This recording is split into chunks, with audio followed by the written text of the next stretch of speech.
How's it going, everyone? Welcome back to the channel. Today we have a story time of the worst teacher ever. You guys might think that you had a really bad teacher, but this teacher is genuinely probably one of the worst teachers to ever exist. As you guys will see in today's story, I know you'll enjoy it, so sit back, relax, subscribe to the channel if you're new, leave a like in the video to claim your free nothing, and let's jump right into it. Anyways, so we're going to call the subscriber who submitted this story Mike. So anyways, this all happened in an 8th grade class. So on the first day of school, that's kind of when you tell, like, I don't know, you try and get a sense of, like, what your teachers are like. You're trying to figure out if you got the hardo teacher, if you got the chill teacher, if you got the teacher who's so old that they don't even know what's going on, so you can kind of coast in class. Well, you're trying to figure out what kind of teacher you got. So anyways, who are we going to call the teacher? We're going to call the teacher Mr. Pugs. So don't confuse that with me. Yeah, so we're going to call the teacher Mr. Pugs because, like, why not? Anyways, Mike walks into class. He has one of his boys in the class, which is always really cool. For some reason, I usually don't know anyone in any of my classes. I don't know how. It just always happens. And all my friends have all their friends. And I'm like, come on, dude. Anyways, Mike walks in with one of his boys to Mr. Pugs' class. And he sits down. And immediately, like, Mr. Pugs just seems super chill. Like, he's like, yes, I scored. I got a great teacher. The reason was, like, this guy, he seemed kind of fresh out of college. Obviously, he's a bit older than just fresh out of college. I don't even know you can just... I think you got to go to grad school to become a teacher or something. But anyways, right, this dude seemed pretty chill. He was, like, very much, like... I don't know, he like spoke with a little bit of like college bro slang, just like a little bit, not so much that he sounded necessarily unprofessional, but just enough that he sounded like he got you, man. He was just in college, so he gets what like a really like annoying teacher versus really cool teacher is. Kind of like that type of vibes. So Mike was like really hyped because he's like, all right, finally, I got a cool teacher, whatever.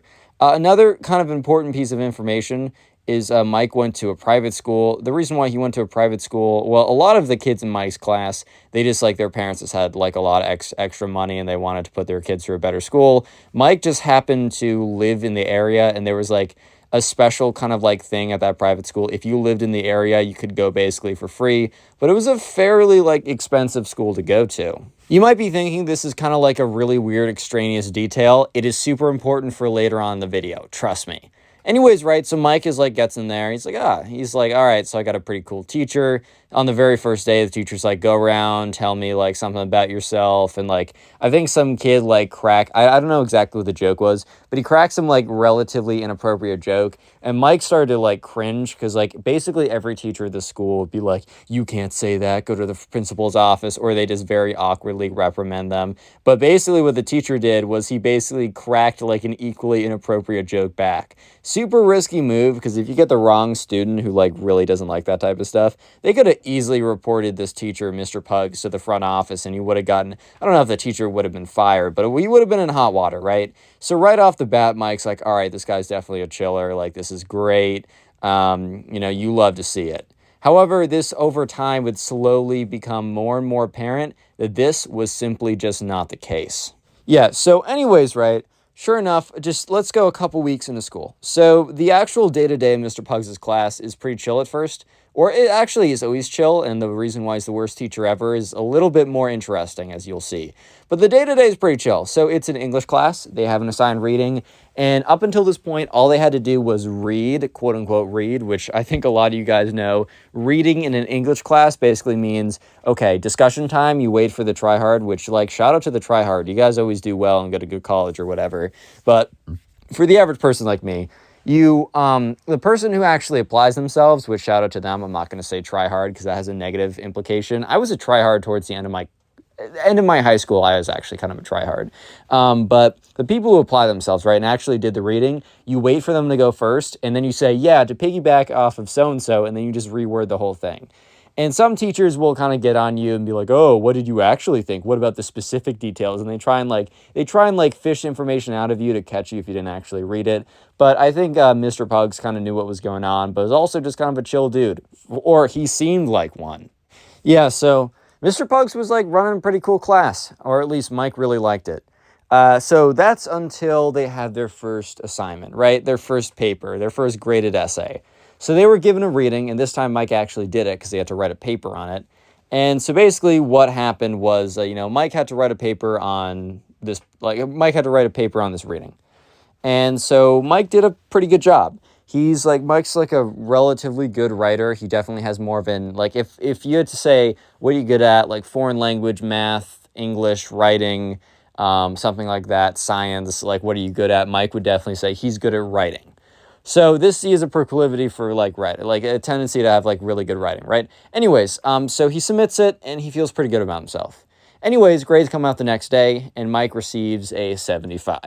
So you might be thinking, okay, got a C, whatever, like cool, like okay. I just want to say, like, at this high school, it just like socially, like no one got C's. Like C's were super rare. You might get a C or something like that on a math test. I just feel like in math and science, it's a lot easier to get super low grades because a lot of times the grading is really subjective, or yeah, it's really subjective, or objective, I should say. Sorry. And it's like, did you get the math problem right or wrong? So yeah, it's kind of, I don't know, just kind of like, you can't really be like, oh, well, I had good intentions with my math problem. Oh, okay, then you get an A. Or it's also like, oh, I, showed my work and got the perfect answer. Well, I didn't like the way you thought about it. Even though you got the right answer, you're getting an F. Like, you can't really do that in STEM, or, I mean, in rare cases. But overall, the grades are kind of based on what you do. But I've always found, like, in English classes, definitely at least for me, that, like, the grades were always in a very tight range. Like, they were always, like, A's or B's, no C's, no, like, really high A's or anything. And for some reason, I feel like you could, like, I had one English class or history class, but you had a lot of essays in high school my freshman year. The thing was, I talked to a bunch of other people, and this was true for me too. The first grade you got on your essay, you literally never went up or down. If you got an 87 on your first paper, you would get an 87 across the board. Anyways, what I'm trying to say is that getting a 75 at this school in an English class is unheard of.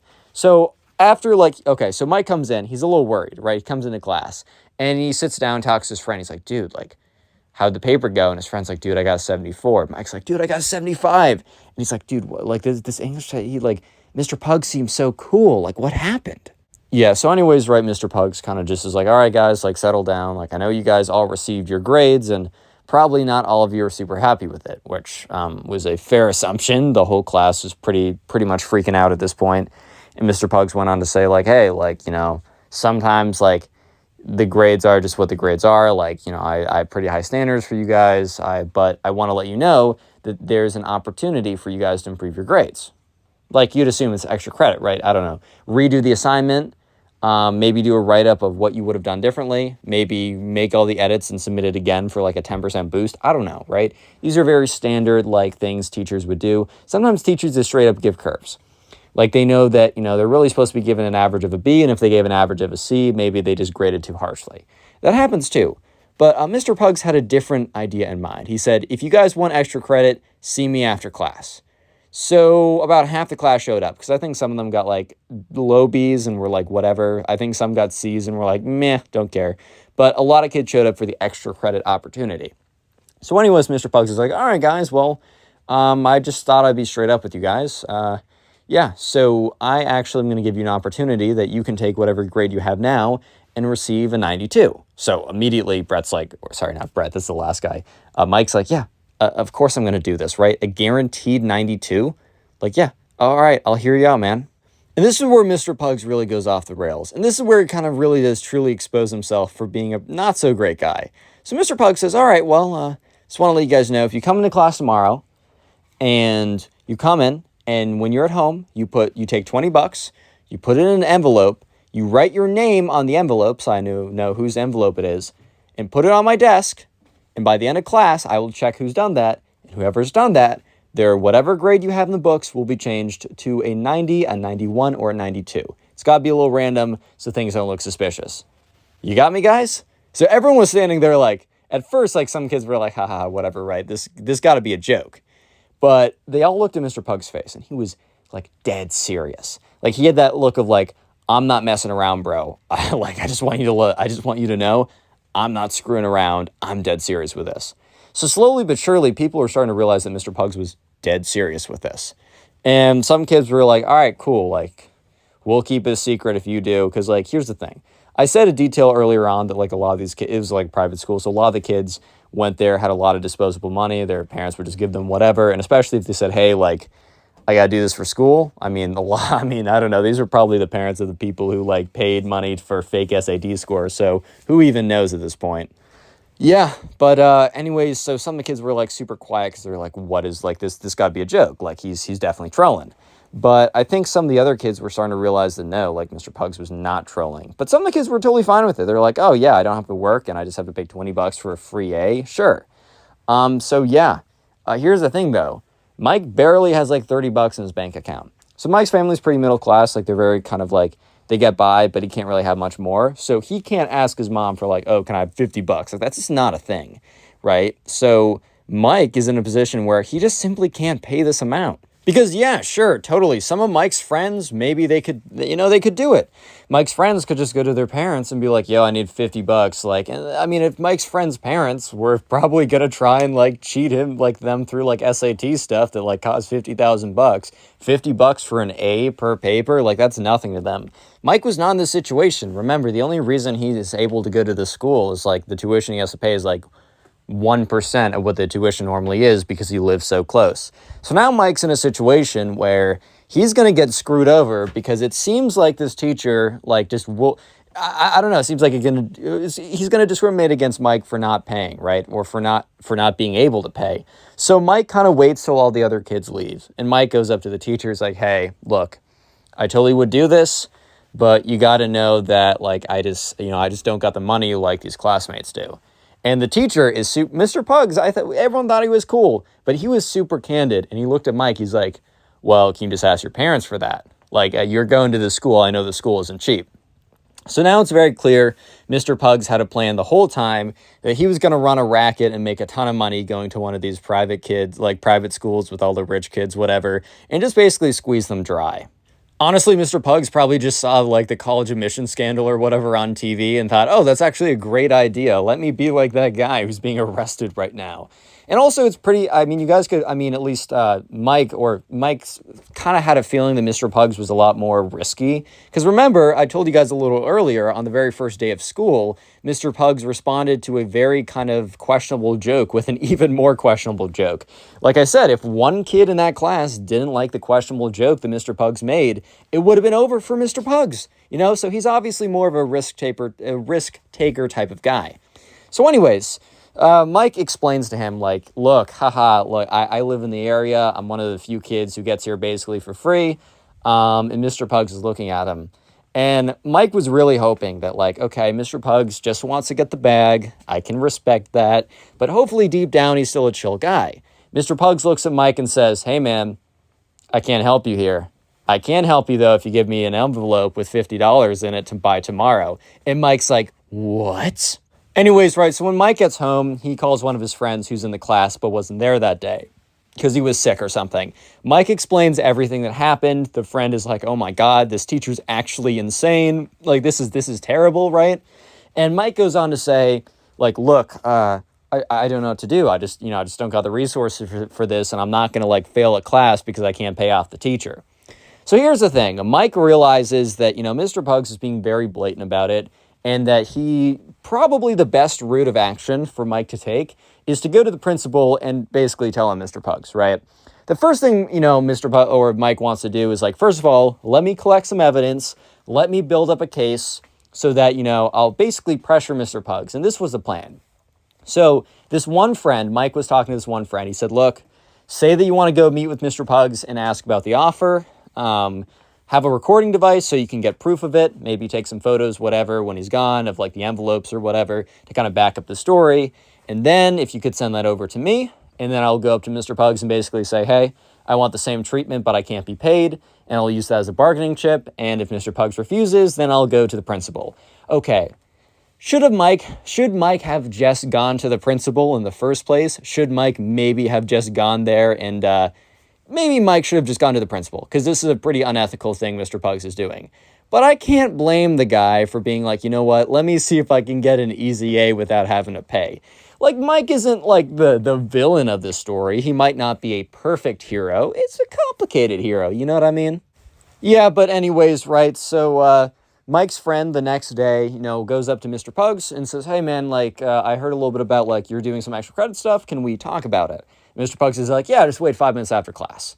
So sure enough, right, Mike, has like kind of like explained or instructed to his friend, like, okay, you have your iPhone on you, you put it in your pocket, or no, you hold it in your hand, because like holding an iPhone in your hand isn't sus at all, right? People just will have their phones out, have voice memos on, and record the conversation.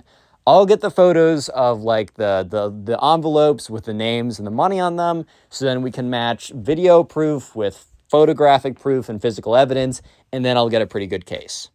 Anyways, though, so yeah, Mike's friend goes up to Mr. Pugs. They have a little meeting, and afterwards he meets up with Mike. And Mike is like, dude, did you get it? Did you get it? And, his friend's like, I don't know. Like, let me check my phone.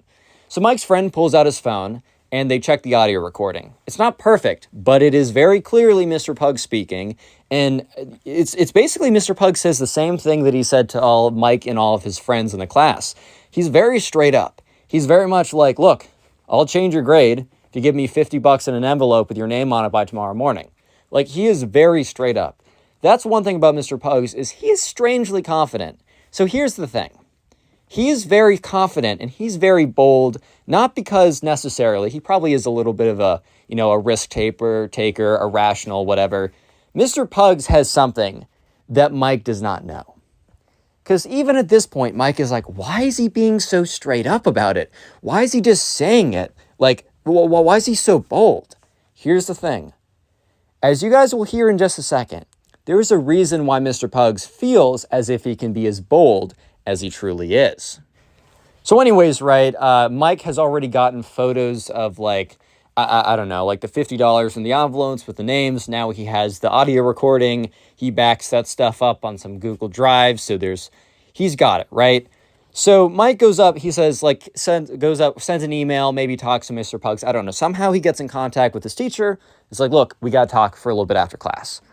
So after class, Mr. Pugs is sitting at his desk and was like, hey, Mike, like, well, what's up? And it's it's a super weird dynamic because Mr. Pugs is actually still very chill in class. He feels like one of the boys until he's basically forcing you to pay him to get a good grade, which is ridiculous. But, Mike's like, hey, man, like, I just want to say, I really think you should reconsider, like, the whole $50 thing when it comes to me. Like, I promise we won't have any, like, issues, but, like, I just can't, I don't have the same access to these as these other kids do. And Mr. Pugs is like, hey, man, like, I'm just trying to make, like, some money here. You know how it is. I'm sure you know how it is. So Mike's like, all right, well, since we're on the same page, you can't really take this too personally. Yeah, so then Mike goes on to basically say, hey, look, I don't want to do any of this. But this is pretty unfair for me. So he says, look, I got some proof of what you're doing. And he says, look, yeah, I get it. Like, you're kind of a newer teacher here, and I'd want you to stay here. And Mike's starting to say this with a bit of confidence because Mike feels as if that he has the upper hand. But the thing is, he doesn't know what Mr. Pugs has up his sleeve. And Mr. Pugs has quite the Uno reverse card up his sleeve, as you'll see. So Mike basically goes on to say, look, I have evidence of what you're doing. It's a pretty solid case. It's pretty sealed. And he said, look, I am going to go to the principal if we can't work something out. Right? He says, I can't pay you. Like, I'll still do the work. I'll still do the project. I'm just being asked to be graded fairly. And, Mr. Pug looks at him and says, so Mike, are you threatening me right now? And Mike's like, well, I mean, that's a harsh way to put it. Like, that's maybe relax a little bit. I don't know if I'm threatening you. I'm just, I don't know. I'm just encouraging you to make a good choice here. And Mr. Pugs is like, all right, go to the principal. And Mike's like, what? Mike's like, no, you don't understand. I have a solid case against you. I have audio evidence. I have physical evidence. And Mr. Pugs is like, I can go to the principal with you, and I can tell him what I'm doing. Won't matter. And Mike's like, no, this has to be against the rules of the school. And Mr. Pugs is like, oh, yeah, totally. This is, like, super illegal. And at this point, Mike is just so confused. He is so taken off guard right now. Real quick, comment school down below if you made it this far into the video. That'll be the secret word of the day. And while you're in the comment section, commenting school, make sure to check out the pinned comment as there's a link to the Spotify page in which I upload all these videos on Spotify. Please follow me on there and watch some podcast style whatever on Spotify from my account. If you use Spotify, I'm trying to build that up. And then also a link to my Storytime animated channel. I only post once a week and I really do appreciate the support. Anyways, though, Mike is just so confused. He's like, well, why is Mr. Pugs so confident? And Mr. Pugs looks at him and says, Mike, you look confused. And Mike in his head is like, yeah, I'm confused. He's like, did you not just say that what you're doing is like super illegal? Mr. Pugs is like, yeah, man, it is. He's like, did you not just say that this is damning evidence that could totally get you? And he's like, yeah, I did. And he's like, and do you just think I'm not going to go to the principal with it? Do you just think that I don't have the guts? Because I will, like, I will do it. Mr. Pugs is like, yeah, of course, I'll go with you. I'll tell him everything I'm doing. He already knows. And, at this point, Mike is just so confused. And, and Mr. Pugs is like, well, Mike, you're probably not the first guy to go to him. Like, you're definitely not the first guy to say, hey, I'm going to tell someone. But it really doesn't matter. Because, Mike, I want to let you know something. Human beings are complicated individuals, We have a lot of good. We have a lot of, questionable motives. Look, I'm a school teacher. I think I'm a pretty chill guy. I came to the profession. I want people to learn. I think you guys learn a lot in my class. I really do. But the other thing is school teachers, we don't get compensated that well. And I know I'm getting paid a bit more than public school teacher, but still not enough for, the sacrifice I'm making. So I'm just trying to make a little more money, man. I know this is not the most ethical way, but I just want to let you know, if you know enough about someone and you know someone for a long enough time, and in the principal, I've known him for quite a long time, man. I've known him for a long time. And when you know someone for long enough, you start to realize that they are just like everyone else. They have their upsides, they have their positives, but man, they also have their drawbacks. They also have the skeletons. And let's just say that the principal probably wants to keep those in the closet. Those skeletons, they're not going to be unearthed. We have a little relationship. We have a little bit of a deal going on that he lets me do my thing and I let him do his. So go ahead, Mike. Go tell him. Go ahead. Yeah, I'll go with you, man. I'll go say that I did it too. I'll tell him everything. I'll say, Mike got me. Look at that. And I guarantee you, Mike, you will not get the result that you wanted. So Mike and Mr. Pugs, after Mr. Pugs finishes his freaking villain speech, right? They just kind of stare at each other for a second. Because remember, Mike went into this interaction with the upper hand in his mind. Mike went in thinking, okay, I got the edge in this convo. I basically got him by the nuts at this point. He's got to do what I say. Or, suffer the consequences. I win either way. Because in Mike's mind, he would either be able to turn in work or not turn in work at all and get a good grade for free. Or Mr. Pugs would be fired and he'd get a new teacher who's actually fair, right? So win-win. But what ended up happening was he realized that Mr. Pugs, right, Mike was playing checkers. But Mr. Pugs was playing frickin' 3D chess. He was 10 moves ahead at all time. This was Emperor Palpatine level of planning. And Mike just stands there. He's a little bit like an awe. He's kind of like, this guy's low-key my hero, bro. But he's my villain. He's my enemy right now. But I'm kind of looking up to him a little bit. But mostly Mike was just, he got. Mike was got. And Mr. Pugs knew this. Mr. Pugs wasn't gloating. He wasn't smiling too heavily or anything. He wasn't like dancing, doing a little Fortnite default dance or something. But Mr. Pugs kind of just stood there with the same air of confidence as he's always had. And now that confidence made sense to Mike. Now Mike understands why Mr. Pugs is so confident. Because Mr. Pugs realized that he's good. Mr. Pugs could hit a teacher hit a student over the head with a textbook. Being like, wrong answer. Let me beat it into you. Wouldn't matter, right? And Mike was like, all right, I see. Mike gets up and leaves. Mike goes back home, feeling absolutely defeated. I mean, understandably so. I mean, Mike went into this, putting in all this effort to try and get himself a good position. Mike did not see a scenario where he did not walk away winning. He was either going to get a free A's in the class or get a new teacher and be treated fairly. Now Mike's walking away feeling as if he can do nothing. So he goes back home and immediately he gets a call from his friend on Discord. So he's in his chair, goes over, picks up the call, and this is the friend who got him the information and everything. And the friend's like, dude, did it work? Like, what's up? And Mike just goes on to just tell him everything that happened. By the end, so the friend entered the Discord call with all this excitement, giddy, joy, whatever. By the end of the call, the friend was dead silent. You could tell that this story knocked the wind out of his friend. And Mike's just like, and man, I just don't know what to do. There's nothing I can do. So in a dire situation like this is why, like, look, sometimes you just don't have good relationships with your parents, and that's out of your control. But if there's any amount of control you have over that, I'm talking to you guys right now. Sometimes it's way too hard. It's way too complicated. I'm sorry for you guys who are in that position. But if you're in a position where your parent really wants to have a good relationship with you, you're not putting in the effort, please put in the effort. And this is an example of why. Mike had a good relationship with his dad. Very wise guy. People who live along... A lot of wisdom is through life experience, and it compounds over time.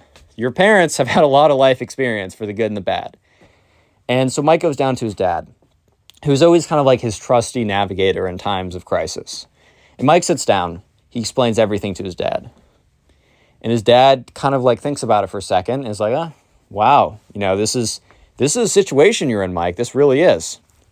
And Mike's dad is like, well, Mike, we're playing the leverage game here. And it seemed that, like, the circle that you went to apply leverage was just too small. Mr. Pugs, your teacher, had already gotten that covered. But, Mike, the world is a lot bigger than your school. And Mike is kind of looking at his dad with a very confused look. Like, what are you trying to say? And Mike's dad is like, well, Mike, I don't think you're out of the game.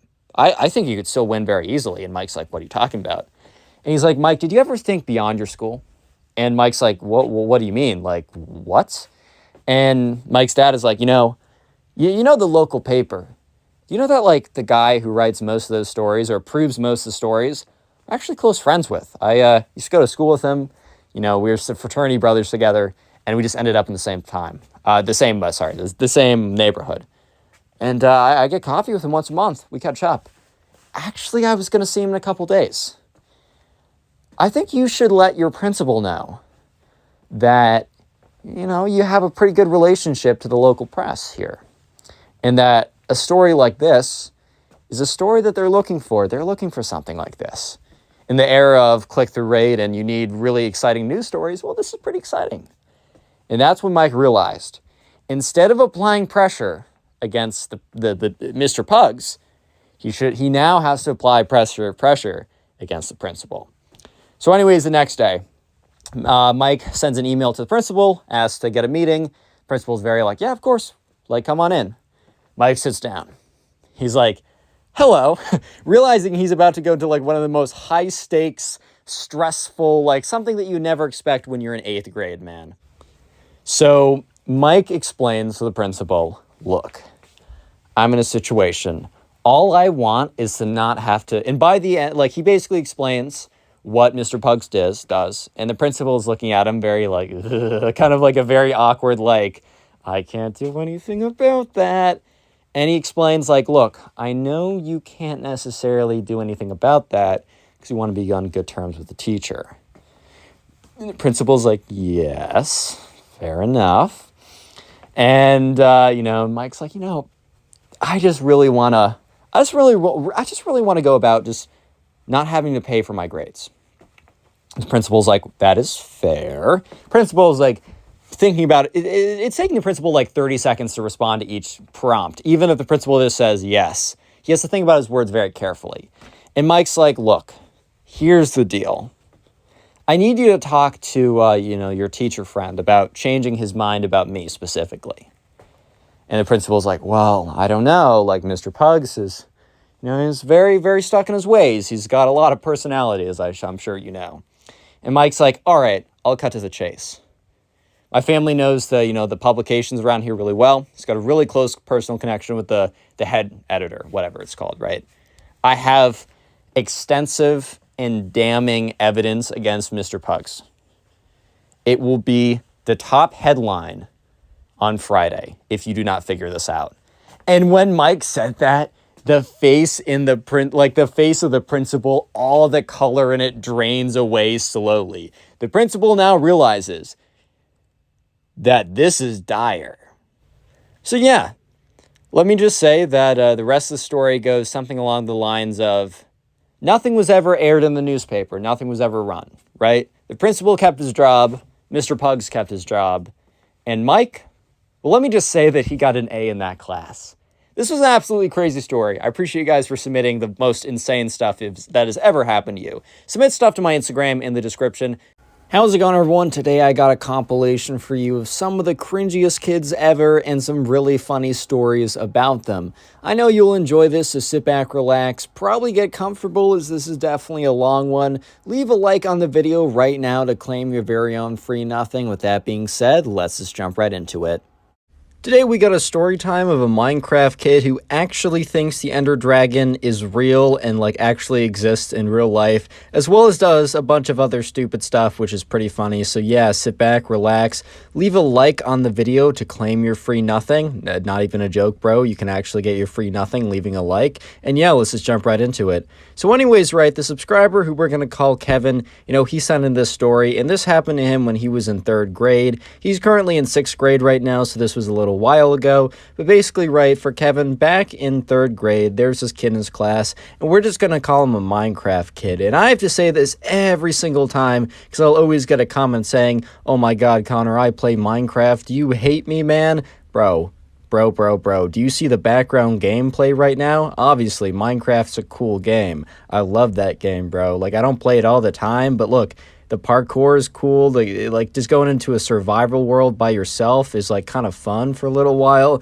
Mad respect if you play Minecraft, but if you're a Minecraft kid, that's a whole different story, man. But anyways, right, so one day in 3rd grade, there's this kid in Kevin's class who's the Minecraft kid, and I'm not going to give him a real name. I'm just going to call him Minecraft kid. But anyways, right, one day at recess. At recess, right, the Minecraft kid, was kind of walking around, wandering around, and Kevin was hanging out with his friends. And then the Minecraft kid comes up to Kevin and his friends, and they were always kind of friendly, they weren't enemies, they never fought each other or anything like that.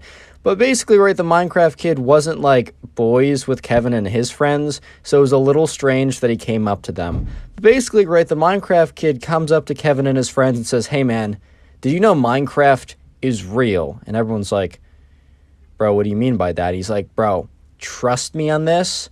Minecraft is actually real." And they're just like, "Dude, okay, bro, what do you mean by that, bro? That makes no sense out of context." Even in the context, it would make no sense, but out of context, some kid comes up to you and says Minecraft is real. It's yeah, it's a real game you can play on Mac and Linux and Windows and Xbox, but what do you mean by real? He's like, "Bro, let me go harvest some wood for you guys." At this point, right, they're just like, what is this kid talking about? Because look, Kevin and his friends, they play a little Minecraft right at that time. It's a fun game. It's a fundamental game that it's just great for the childhood, bro. It's just good for the spirit, good for the soul. Everyone could gain something from going in a single player Minecraft world, just loading it up. I don't know, punching down some trees, making a little dirt hut. Everyone's soul can grow a little bit from doing that. But the Minecraft kid basically says, "Hey man, I'm going to go harvest some wood, be right back." So Kevin and his friends are thinking about it, and they're like, "How does one harvest wood in Minecraft?" Yeah, once you have an axe, it goes by much faster, but I'm sure most of you guys know that one of the first things you do is you punch a tree to get wood. Yeah, you punch a tree to get wood. So Kevin and his friends were like, "Wait a minute." And then they look over at the Minecraft kid, and he takes out his fist and starts whapping at this tree. Pop, pop, pop. And he's like, "Ow, ow, ow." And Kevin and his friends like, "Bro, stop. Stop it. Bro, stop. Bro, stop it." Eventually, right, the Minecraft kid comes back with a stick in his hand that he obviously found on the ground. He's like, "All right, I successfully punched the wood. I got the tree for us. And yeah, I just wanted to let you guys know that I'm going to be raising awareness for a cause." And they're all like, "Okay, weird segue, but what's the cause?" So they were all like, "All right, what's the cause you're raising awareness for?" And he was like, "Ender Dragon awareness." And they're all just like, "Bro, what?" He's like, "Yeah, I'm raising awareness for the Ender Dragon." And they're just like, Bro, what? Bro, what are you talking about?" He's like, "Guys, it's a really serious issue. No one at this school is prepared for an Ender Dragon attack." By the way, comment Ender Dragon, 2 words in the comment section. I'm going to heart as many of those comments as I possibly can. But anyways, right, the Minecraft kid was like, "I've been looking around. I've been doing some research, some really intensive research. And all I can say is the school is not at all prepared for an Ender Dragon attack." And Kevin and his friends are just looking at each other like, bro, what is this kid talking about? And at this point, Kevin and his friends kind of look at each other and kind of smile a little bit, like they're trying to hold back a bit of a laugh. And the Minecraft kid starts to get annoyed. He's like, what is so funny about an ender dragon attack? Have you ever seen those things? Like, they spawn massive crystals to regenerate themselves. They ram into you. You know how much damage those things do? I mean, we don't even have supplies of enchanted golden apples, diamond armors, bows, and everyone's like, or Kevin and his friends are just like, bro, what are you talking about? And he's like, today in class, because like they had a class. So basically Kevin and some of Kevin's friends, as well as the Minecraft kid, had a class together. So the Minecraft kid in the class was happening after recess, which they were just chilling at recess. And the Minecraft kid goes up to them, or not goes up to them, but while he's talking to them, he's like, I'm going to bring this issue up at class. It's super serious. And like, you'll thank me. You'll thank me. You'll see. You'll see what I mean. Like, kind of like one of those people's like, the world is ending yesterday. Trust me, bro. Like, you'll thank me or something. Like, you know, one of those guys who's just like, bro, you must repent. The rapture is going to happen in 1 minute. And a minute goes by. I mean, the next minute. I didn't mean last minute. Sorry, my watch was off. Then like another minute goes by. It's like, the rapture is coming. Trust me. Yeah, but anyways, right, Kevin and his friends are like, okay, bro, whatever. And then recess ends, and they have one class before that class they all have together. So Kevin goes to his other class, and he's actually, like, sitting in that class, not really paying a ton of attention, because you know what he's thinking about? He's thinking about the class that's coming up next, and he's thinking about the Minecraft kid, and is he actually going to make a scene talking about Ender Dragon awareness, bro? Like, is he actually about to make a scene in class talking about how everyone needs to be prepared for an imminent Ender Dragon attack? Guys, it's coming. Trust me, bro. Sources, trust me, bro. Like, you just got to print out one of those, like, MLA citation pages for your history homework or whatever, and it goes to, like, sources. Trust me, bro. Ender Dragon attack imminent. But anyways, right, class eventually ends, and Kevin kind of rushes to his next class, and he gets there, like, a little bit early because he's so prompt to the class because he's excited to see what the Minecraft kid's going to do. And when he gets there, there's not a lot of kids there, but the kids that are there are his friends that have the class with them, and because they're also interested in what the Minecraft kid's about to do, if he's about to do that Ender Dragon awareness skit or whatever. It's not even a skit to the kid, like, he's taking it mad serious, but anyways, right. They all get there, and they sit down, and Kevin's like, are you thinking about? And they're like, yes, Minecraft kid. And he's like, yeah. He's like, do you think you're going to do it? And the kids are like, bro, I don't know, but if he does, I got to be here to see it. I got to get front row seats too. Because the Minecraft kid always sat in the same seat. It was kind of like front of the class, but kind of towards the left. So they all sat like behind him, only one row though, because they wanted to get the perfect seats in the house for this whole thing. But anyways, right, eventually the class does start, and the Minecraft kid is there, and everyone else is there. And the teacher's like starts going off about like, all right, class, we're gonna talk about European history. And all of a sudden, right, the Minecraft kid raises his hand. And the teacher, who's like about to start a lecture or something, looks at the Minecraft kid and is like, okay.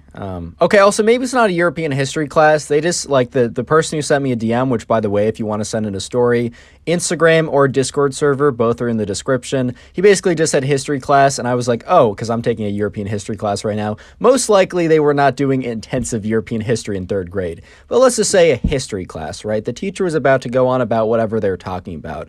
And the Minecraft kid raises his hand, and the teacher's like, oh, like, yes?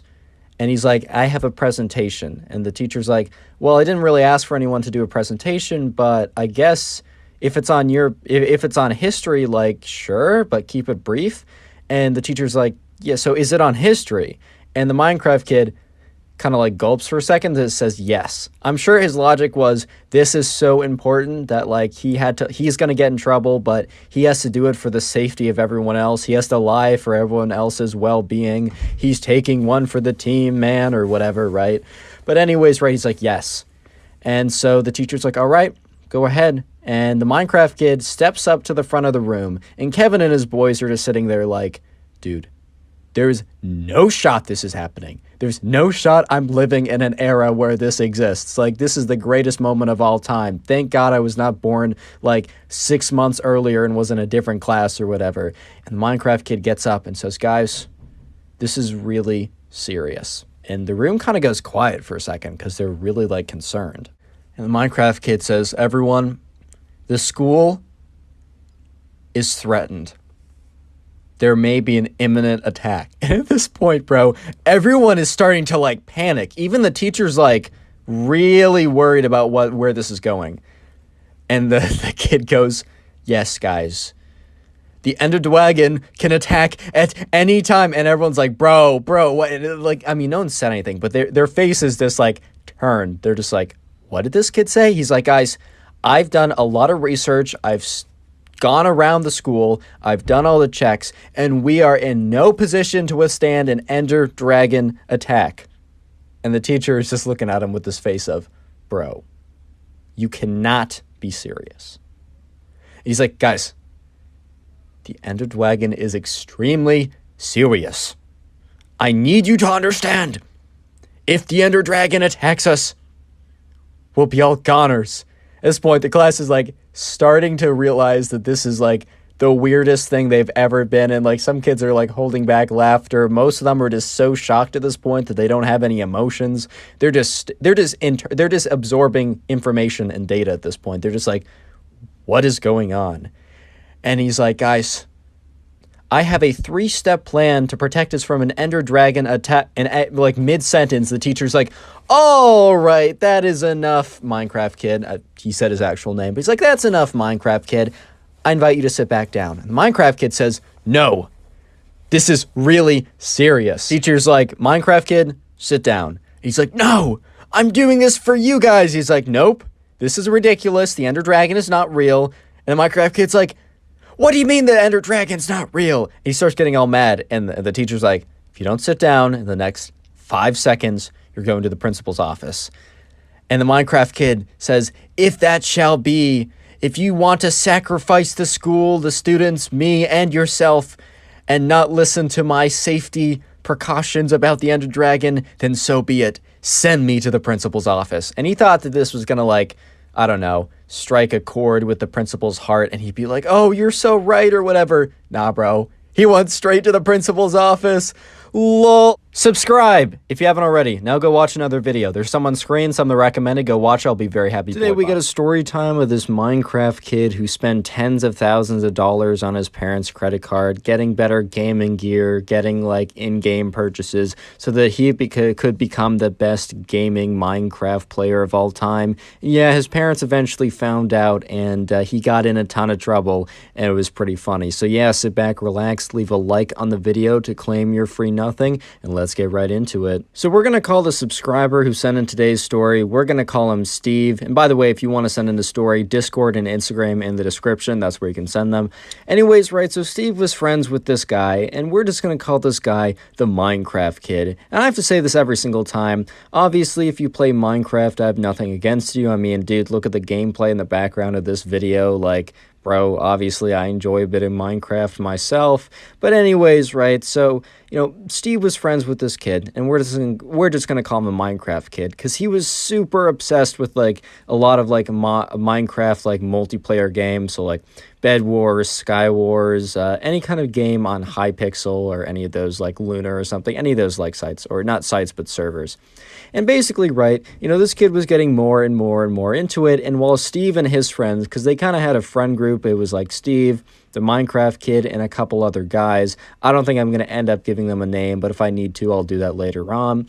Anyways, they all did enjoy Minecraft, and that was kind of the game that they played together. They would hop on after school, and after they did all their homework, I mean, sometimes they wouldn't do their homework, but basically, after school, they'd hop on and, like, all play, like, Bedwars 4s together, and after a while, they actually got pretty good. But the thing was, right, the Minecraft kid got much better than all of them, or like any of them individually, because they all got better because they played a lot after school. But the Minecraft kid would stay up till like 3 or 4 in the morning just grinding Minecraft, getting better at it, doing like 1v1 duels and such. This kid was putting in like crazy hours just to get better at Minecraft, right?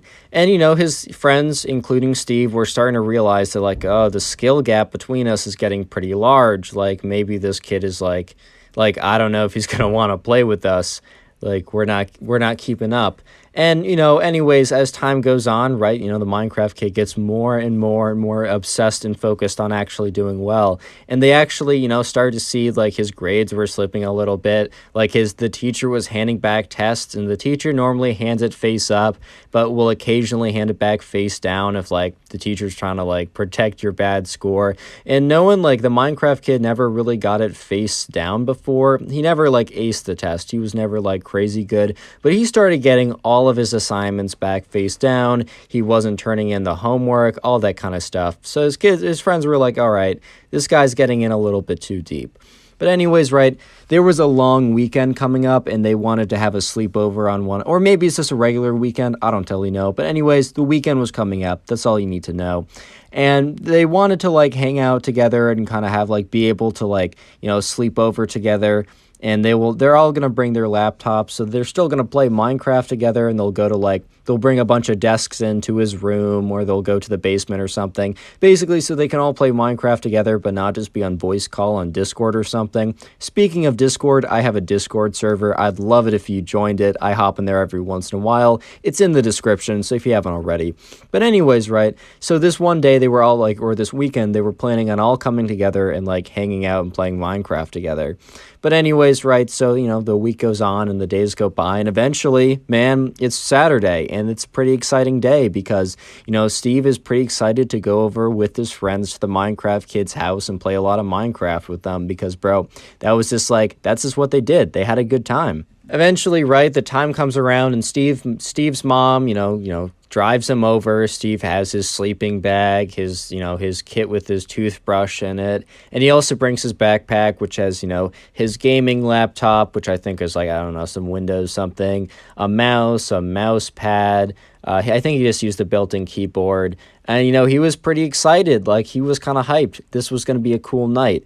So anyways, right, when Steve gets to the Minecraft kid's house, he's greeted by the Minecraft kid's mom, sorry. He's greeted by the Minecraft kid's mom. She's like, oh, the Minecraft kid, said his actual name, is so excited for you to be here. If you want to go upstairs, they're actually starting to set up right now. So, yeah, Steve goes up, and he goes up there, and the Minecraft kid and all of his friends are like, they're taking out their laptops, they're moving desks around to make a mega desk, Office reference for anyone who got that.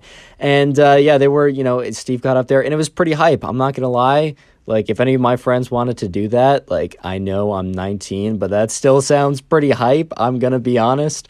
But anyways, right, so, they set up the desks and everything, and all of a sudden, right, Steve is looking around, and he sees the Minecraft kid. He pulls out his computer to put it on a desk, and it's not like a laptop, bro. It's a desktop, and it's a crazy desktop. Personally, I don't know a lot about computers, so I might say some stuff that isn't, like, factually correct.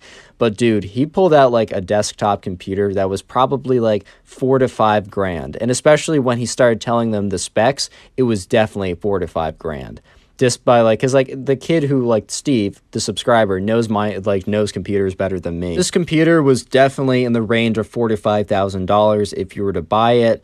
Maybe if you were to put it together yourself, it'd be like 3 to 4 instead of 4 to 5. But either way, it was a lot of big bucks that went into this. And he also took out his keyboard, which is probably like the most expensive keyboard you can get. It was like, I don't know, probably like $300-$400. He got like a very expensive wireless mouse as well, which is like, I don't know if any like people who play games actually use wireless mouses, but whatever, bro. He like took out all that stuff. And Steve was just like looking at it and, like, bro, when did you get this? He's like, I got it recently. And, Steve is like, bro, how did you afford any of this? Because look, these guys were, I think, in like 6th or 7th grade. So they weren't like, they didn't have a lot of disposable income. I think Steve had like $25 in his bank account from doing some lawn work for his dad. Like, he's like, yeah, this is a little bit more than $25. And the Minecraft kid says to them, so my mom actually invested in my career. And they're like, bro, what are you talking about? And he's like, I explained to my mom that, like, this could be a really lucrative career. He probably didn't say lucrative, but he's like, I can make a lot of money being a Minecraft gamer. And she was really excited about it. So she decided to get me all this stuff. And while that story sounded a little bit suspicious, Steve honestly didn't care because he, like, hey bro, like his friend had some cool gaming stuff, maybe he'd be better, maybe he'd carry him a little bit harder, get his like bedwars stats up a little more. Steve didn't question it, and all of Steve's friends that were there as well also didn't question it. Real quick, comment Minecraft down below. I'm gonna try and heart as many comments that say Minecraft. I just want to heart, like, give you guys some hearts as like a thank you for watching, and the easiest way is if I filter it by a certain word. And also, while you're down there, if you haven't already, leave a like on the video. You'll get some good luck. Actually, you won't. You'll get nothing. I lied. Anyways, right, so, you know, Steve eventually gets his computer out, he gets it all set up, and everyone's set up at this point, they're all ready, and they log into Hypixel together. If you don't know, that's kind of like a server where they play this game together called Bedwars, and they were planning on grinding out some Bedwars together. They had like a strategy going and everything. And when the Minecraft kid logged on, before he used to be like an MVP, which basically was like, it's a rank on Hypixel, you get like cosmetic stuff. It doesn't actually help you that much. But when they logged on, they noticed that, you know, this kid was like MVP++, which basically is like costs a lot of money, and it's like costs money per month. And they're like, whoa, like when did you get that? And the Minecraft kid was like, this is part of my mom's investment in my career. And anyways, right, as they were in the game, they noticed like they were playing some like Bed Wars or whatever, and they realized that the Minecraft kid had all these new cosmetic items, like, and like all these stuff in Bed Wars. And they're like, wow, man, like, how did you get all this stuff? Because you can get a lot of those stuff for free, but he basically said part of my mom's investment in me was buying a lot of mystery boxes. And they were like, dang, bro, like those mystery boxes cost like a lot, like decent amount of money. And he's like, yeah, she really wanted me to have the best chance, which is kind of funny because the cosmetic items literally do nothing to help you. I think like the pig bed break or something can help you a little bit if you know how to use it. But other than that, they really don't help you at all.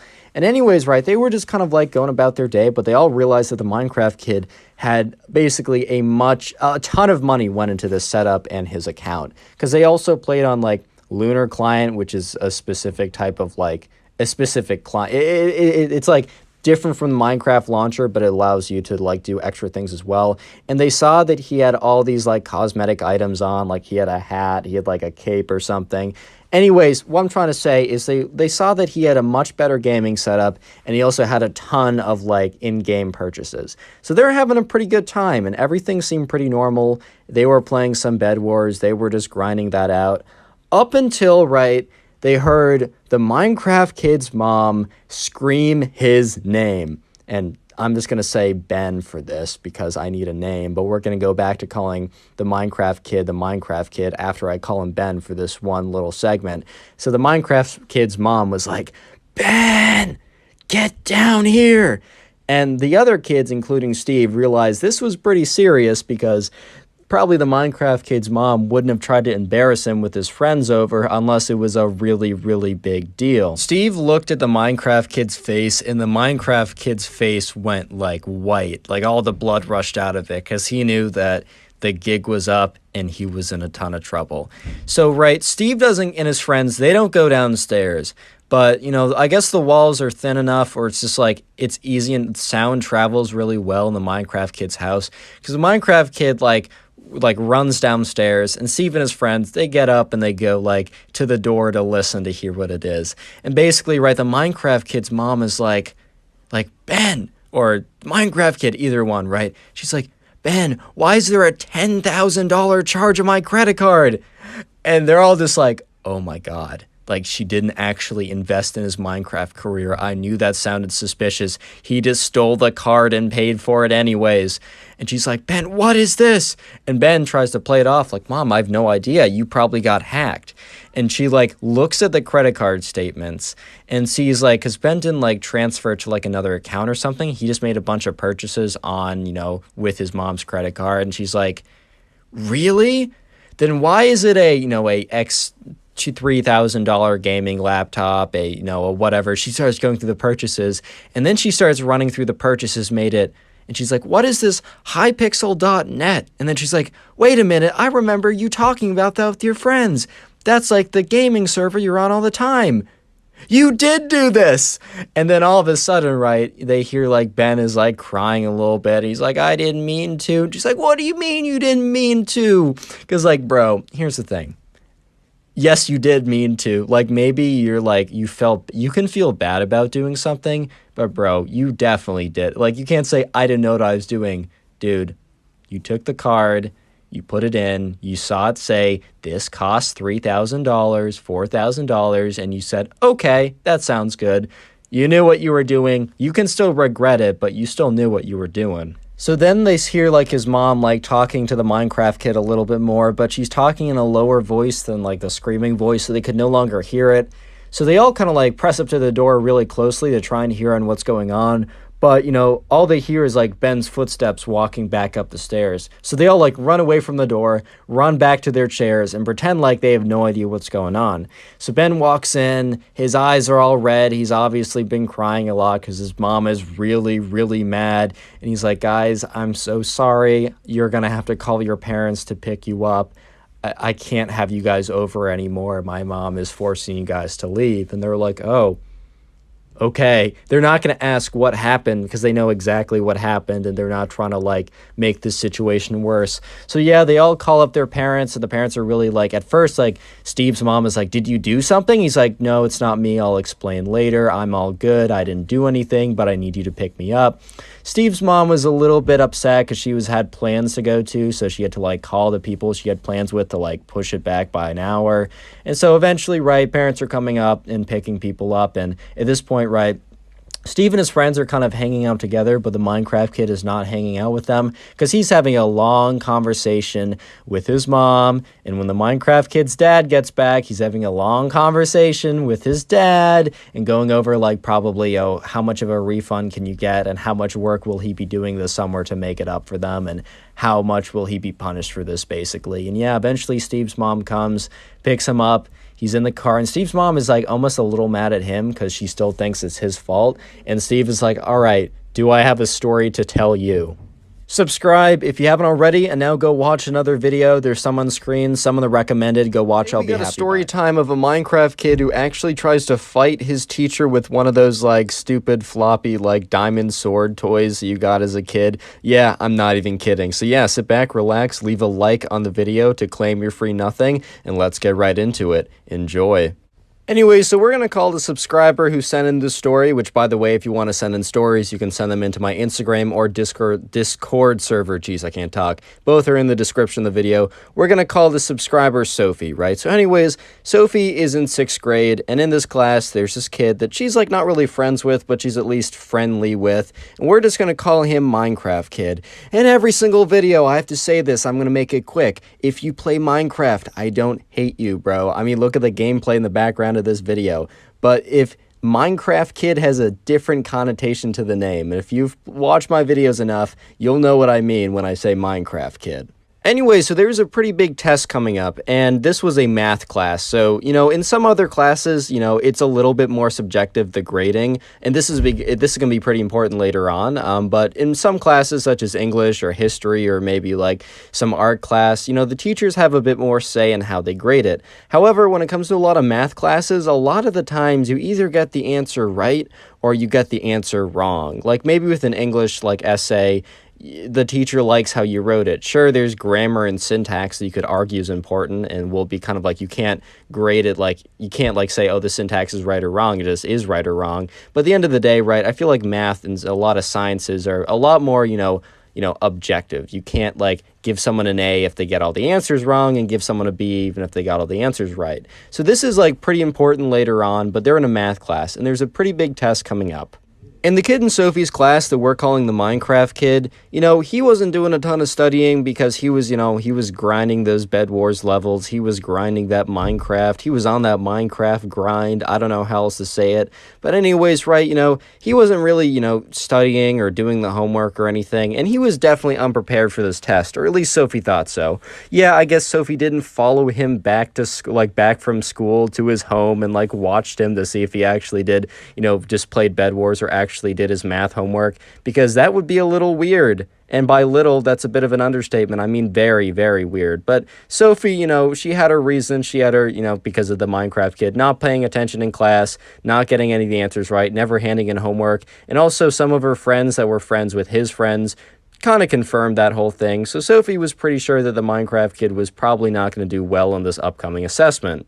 Anyways, right, so a day before the test, the teacher randomly assigned people into pairs to study with each other, as he thought it would be a kind of an interesting way to study before the test, as the day before that, he kind of had like a come in with any questions you want type session, and by the end of the class, the kids were kind of done asking questions, so we kind of felt as if having another one of those might not be, might not yield the best results, but he was like, you know what, might as well, like, pair people up with random people and have them go through problems.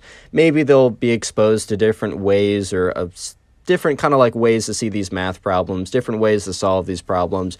Maybe they'll, discover that they don't understand something and someone will be able to explain it on a micro level. I don't even know, but he was just like, this will be interesting. So he did the names kind of randomly. I don't think he like went ahead with like a random number generator. I think he just kind of paired people up randomly.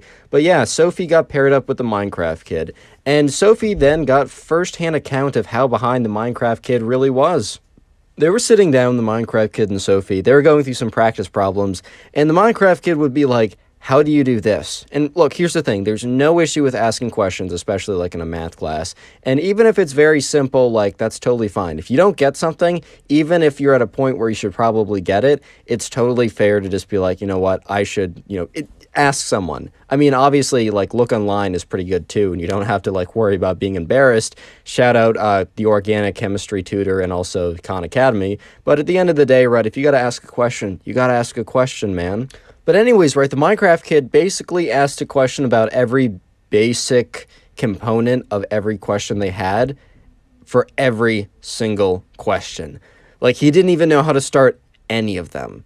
And at one point, right, about halfway through asking questions, he kind of just gave up and went to, like, doodling on a notepad. And Sophie was just looking at him like, bro, we have a test tomorrow. Because Sophie was pretty prepared. Sophie took the class pretty seriously, and she was at a point where she felt pretty confident because she had studied quite a bit for the weeks prior and had just been doing the homework and, did well in the quizzes, whatever.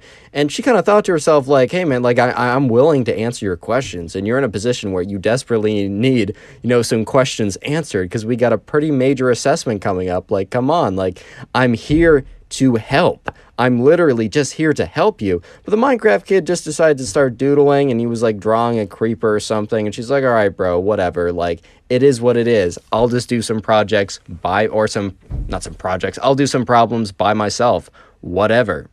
Anyways, right, so the next day comes around, and it's the day of the test. And the night before, Sophie actually ended up studying quite a bit, and she was feeling pretty prepared. In fact, she felt like she was, if anything, a little bit over-prepared. And sure enough, when the day of the test came, she sat down, she saw the problems, and the studying paid off. She saw, like, all the problems that were on the test were basically stuff that she already had, had practiced many, many times, and she felt very confident going through it. However, she looked over towards the end of it, the Minecraft kid, and he was still on the first page, and he had not even started anything yet. He was kind of just, like, looking at the clock, kind of, like, scribbling on the side. Like, bro was not even trying to make any progress at this point. So after the Minecraft kid gets his tests back, things get really interesting as he gets really, really angry with the results. So I'm just going to have the secret word now. So if you made it this far into the video, comment test down below, T-E-S-T, what? T-E-S-T, sorry. My brain kind of malfunctioned for a second. I'm going to filter the comments by the special keyword and heart as many of those as I can. So if you'd like to get a free heart and maybe farm top commenter on the channel, go ahead and do that. But anyways, right, Sophie was looking over, and with like 20 minutes left of the test, the Minecraft kid was just like made no progress. He was not doing it. Like, understandably, if you don't study for a test, you don't do well in the quizzes, and you don't do the homework, bro, you're not going to be able to solve, like, math. You're not going to be able to be one of those, like, 1700s mathematicians being able to figure out how math works on the day of the test. It's just not going to happen. And, yeah, with the Minecraft kid, it just didn't happen. So the next day rolls around, and the teacher had the test graded, as the teacher was... I've had a lot of teachers in high school and so far in college that, bro, they take so long to grade that stuff. Like, I get it. I procrastinate on stuff as well. I, want to have a life. Trust me, I understand. But, like, I get the grade for the test back, like, 3 weeks later. I'm like, bro, you only have 20 people in this one class, and you only teach one section. What are you doing? But this teacher was pretty good. This teacher was pretty proactive. And the teacher had the grades for the tests back the next day. So, you know, the teacher's walking around handing back tests, and the teacher was like handing like some of them face up and some of them face down, which, you know, the thing is, the idea of like handing back a test face down on the surface makes sense because you're trying to like hide the bad grade from everyone. But the thing is, if you don't hand back every test face down, then people are going to know that anyone who got a test back hand down, like face down, maybe they don't know exactly what their grade is, but they know their grade is pretty bad. So it kind of defeats the purpose. But anyways, the teacher wasn't really thinking about that as he went around, handed Sophie's test face up because she got a 95. Congrats, Sophie, the subscriber. Congratulations. Good work. If you want to send in the story, by the way, Discord server in the description. Go ahead, join it. I'm there sometimes. Anyways, good work, Sophie. And the teacher's going around handing out the test back and eventually gets the Minecraft kid and the test, obviously, face down. Sophie was sitting one row across from the Minecraft kid and like 1 or 2 seats back, so she was in the perfect position and the perfect angle to see when the Minecraft kid eventually picked up his paper, his test, flipped it over. She was able to see the big red circle with a 28 in it, and this wasn't like a, you know, 36 possible points and you only get 28 of them. This test was out of 100. The Minecraft kid got a 28%, which for the fact of not even trying at all, I think 28% might have even been generous. But hey man, I've been there, bro. I've definitely been in the trenches down bad in some of my classes, so I can definitely relate to that. But anyways, right, the Minecraft kid almost looked shocked and like, oh my god, this is impossible. I didn't study at all. Why didn't I get 100%? Like, bro, you gotta study for this. I don't know how else to say it. Oh my god, I didn't try and I failed? This is so upsetting. I can't understand it at all. I didn't put any effort in, and you know, my actions have consequences. My favorite line from The Simpsons, one of my favorite childhood shows, is when Homer Simpson says, "Oh, why do my actions have consequences?"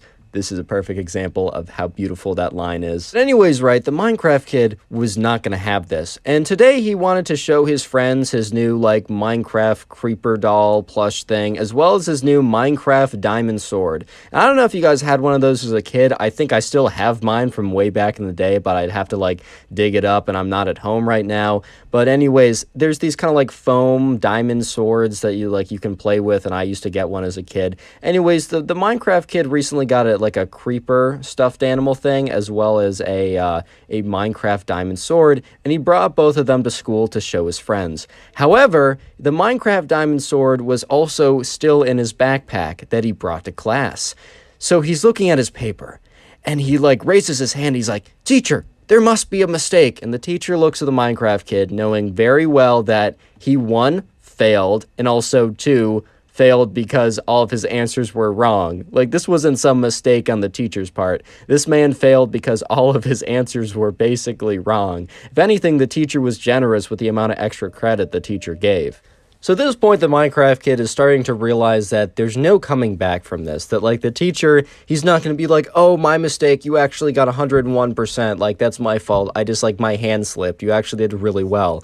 Obviously, the teacher's not going to budge at this point. So the Minecraft kid says, "You have disrespected my honor." And everyone was like, bro, what's going on? Because the Minecraft kid didn't really talk much, and Sophie didn't have any other classes with the Minecraft kid, so she didn't really know, like, what he was like. But this was very weird because this kid who just failed the test, like, got up and is like, "You disrespected my honor." He reaches into his backpack, whips out his new, like, floppy Minecraft sword, starts waving it around, and is like, "We must duel for my honor." Apparently he probably watched like some kind of like movie from like medieval fights or something, and now he was like, everything is about one's honor and we must have a duel to like figure out whose honor is, I don't even know, bro. I can't follow the logic if there is none. I'm sorry. And the teacher at this point is just so startled and taken aback by the series of events that just occurred within like a 45-second window. First, the Minecraft kid says, "You made a mistake," when obviously he didn't. Second, he says, "You have disrespected my honor." Then he pulls out one of those floppy Minecraft diamond sword foam things. And then fourth, he said, "We must duel." All with it. This is, what did I say, 6th grade? This is like a 6th grade class. This isn't kindergarten, bro. What is going on? So yeah, the Minecraft kid is like, all right, the duel shall commence. And everyone is just looking at him like, dude, what? What? And Sophie is so taken aback because she knew the Minecraft kid was maybe a little weird and he didn't study for the test, but she could not in a million years have predicted this at all. Like, even if someone said, yo, the Minecraft kid's about to fight his teacher PvP style with a fake Minecraft sword, she would have looked at them like, all right, buddy, like, all right, bro, like, I know for a fact that's not happening.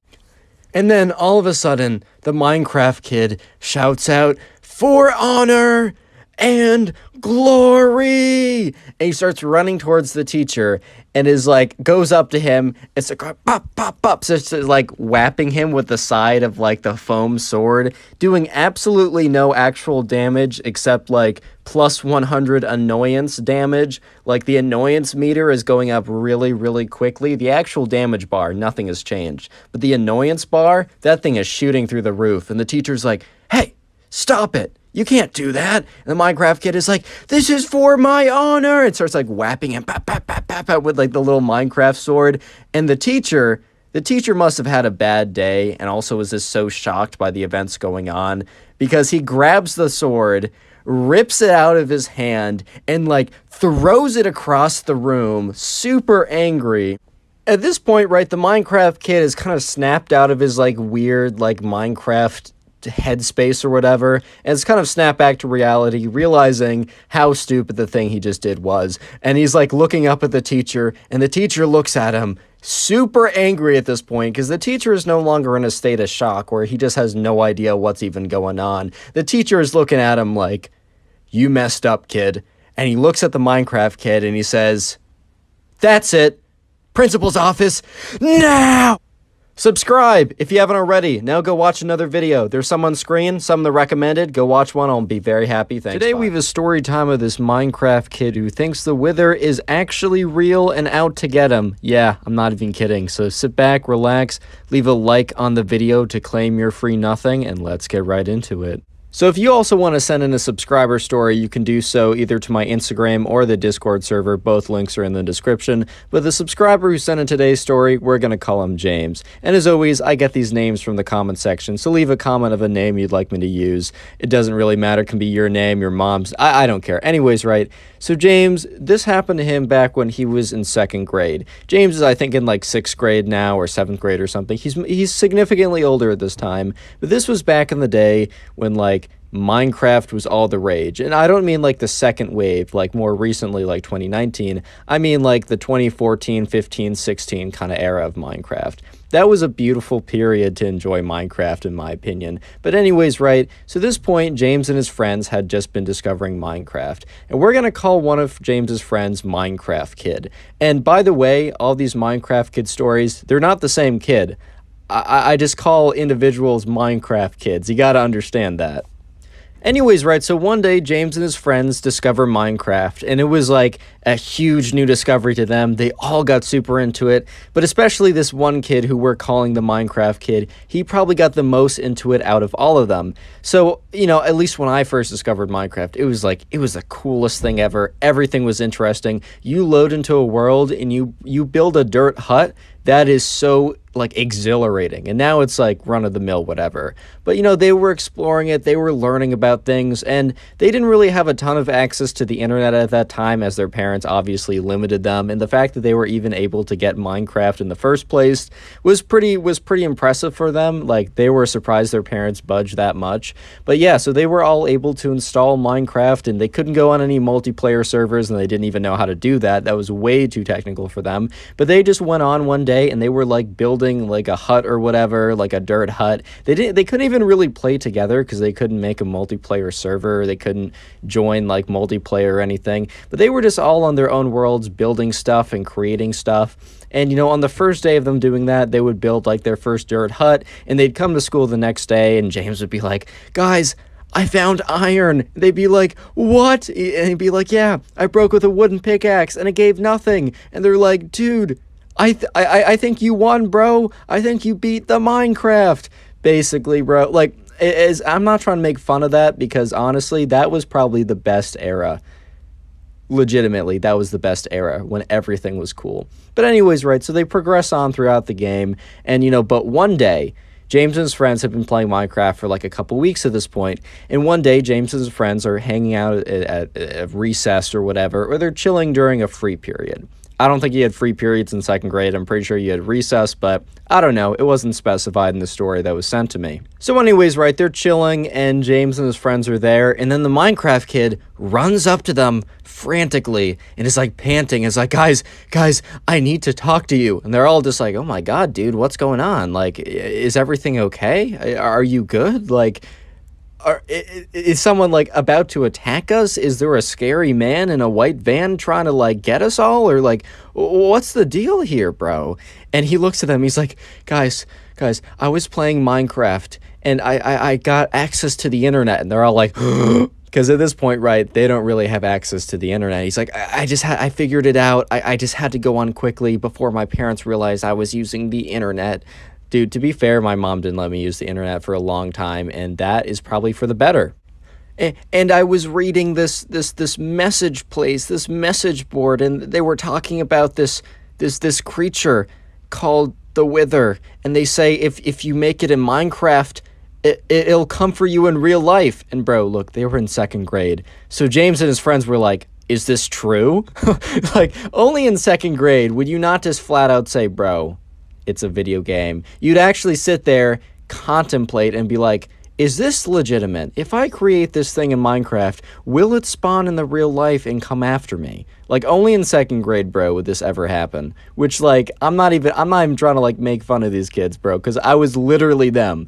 And to be fair, that was a great period in my life. But at this point, right, James and all of his friends kind of just take him at face value. And I know it sounds absurd, but like, bro, it's second grade, it is what it is. But at this point, right, the Minecraft kid, James, and all of his friends are standing there at recess, starting to freak out because they're like, dude, what if the Wither comes for us? And then James like, guys, hold on, like, you're fine, we're fine. As long as one of us doesn't make the Wither in Minecraft, there is not a chance that it will come after us. And even if we do, I am 90, 80, 50% certain that it won't actually happen. They're like, are you sure? It was on the internet. It has to be true. As you shall learn, not everything that's on the internet is real. But anyways, right, so they all went back home, and they were, after school, of course, and, they were kind of feeling okay, like they weren't feeling that worried. They were feeling as if they were safe, because none of them were going to go back and make the Wither in Minecraft. They just weren't going to do it. They didn't even know how to do it. And over the next couple days, they eventually learn about the Nether, and they build a Nether portal, and some of them go in, and they find all these new things, and it's pretty cool, right? They're exploring Minecraft. They learn about the Nether. And then several weeks later, they're just chilling at school, and it's James, the Minecraft kid, who was initially like really worried about this and brought the whole suspicion to them. Some of the other friends as well, they were just hanging out. I think they were on the swings or something. They were talking about like, oh, like I just got like my first Minecraft dog yesterday. It like helps protect me against like enemies, and it's also just a nice pet to have around. They were talking about like, oh, maybe I've heard of like name tags you can find in chests or whatever. And then one of the friends, we're gonna call him Ben, because I only need to give him a name once, right? Ben like walks up towards them with this look of like guilt and also terror, and they're just like, dude, what is wrong? Because, like, something is definitely up. And Ben just looks at them with this guilty expression, this look of, like, I'm so sorry. And he just turns to them, he's like, guys, I've done something really bad. And they're all like, they start to get really nervous. They're like, no shot, he did it. No shot, he did it. He's like, guys, I was exploring the Nether. I was grinding for hours on the weekends, and I got, like, a bunch of, like, Wither skeleton skulls, and they're like start to panic because they learned like from like talking to some of the like the older kids at the school how to actually make a a Wither skeleton or a Wither. And they're like, no, dude, don't tell me. He's like, I had to see if it was true. And the second I put the last head on, it started to, like, shake and, like, color and glow, and it started to go up, and I just turned off my Minecraft game. I haven't been on since, but guys, I'm so sorry, but it's definitely coming for us now. And at this point, right, Ben, the Minecraft kid, James, and all the other guys are just panicking. They're freaking out. Real quick, comment wither down below or comment the wither. You can do either of them. I'm going to search the comments by the term wither, and we'll be hearting as many of those as possible. So if you want to farm some hearts, maybe even get top commenter on the channel, make sure you comment wither down below and leave a like if you haven't. If you want to claim your free nothing, man, I mean, that's a pretty good deal. Anyways, right, so at this point, James, Ben, the Minecraft kid, and all of their friends are terrified. So the bell rings and they have to go back to class. And they can't pay attention at all because in their mind, they think that at any moment they'll hear down the hallways like the whooshing sound of like the wither when it spawns, or they'll see like wither skeleton skulls fly. At this point, right, they read a myth online and they believed it to be true. And they have no idea how it's going to happen. But that almost makes it scarier because that means that the wither could strike at any time and at any place. So James decides to take matters into his own hands, and James is one of the guys that he went up and actually talked to one of the older kids who did play Minecraft, and by older I mean like 4th or 5th grade. And James decided that he was going to go talk to the kid and really figure out like how to like defend himself from the wither attack. And James explains the situation to this kid who's in 5th grade. And obviously this kid who's in 5th grade is just like in his head. He's like, this kid actually thinks the wither is real and actually going to come out, almost like the myth of like Herobrine. Like the Herobrine was actually going to come and attack him if he made it in Minecraft. And he's like, this kid actually believes that the wither is going to attack him in real life. And the kid is just thinking to himself, because like, you know, James is explaining the predicament and explaining like, man, what do I do? So, right, this kid in 5th grade could have easily said, bro, that's not true. It's a myth that you read on the internet. Like, why would that even be true? But the kid decides to mess with him just a little bit more. And the 5th grader is like, bro, you did what? Oh my God, that's the first thing they teach you in Minecraft school. And he's like, you guys went to Minecraft school? And he's like, yeah, I totally did. It's totally real. And at this point, James is like, oh my God. And the older kid's like, bro, like, okay, there is a way to fix it. Just hear me out on this. And the older kid goes on to explain / make up on the spot that basically what needs to happen is Ben, the kid who spawned the wither, right? He has to return to the world where he made the wither in, and he has to fight it. And if he wins, then the curse is gone. But if he dies in Minecraft, they're all gonna die in real life. And at this point, right, James is like, bro, that's so much pressure, man. And the older kid's like, hey, you should have taken these precautions before spawning a wither. So James runs back, tells his friends the unfortunate news, and they decide that night they're gonna like gear up and go to his friend's house. It was a Friday anyways, so like, you know, they just quickly explained that they wanted an impromptu sleepover.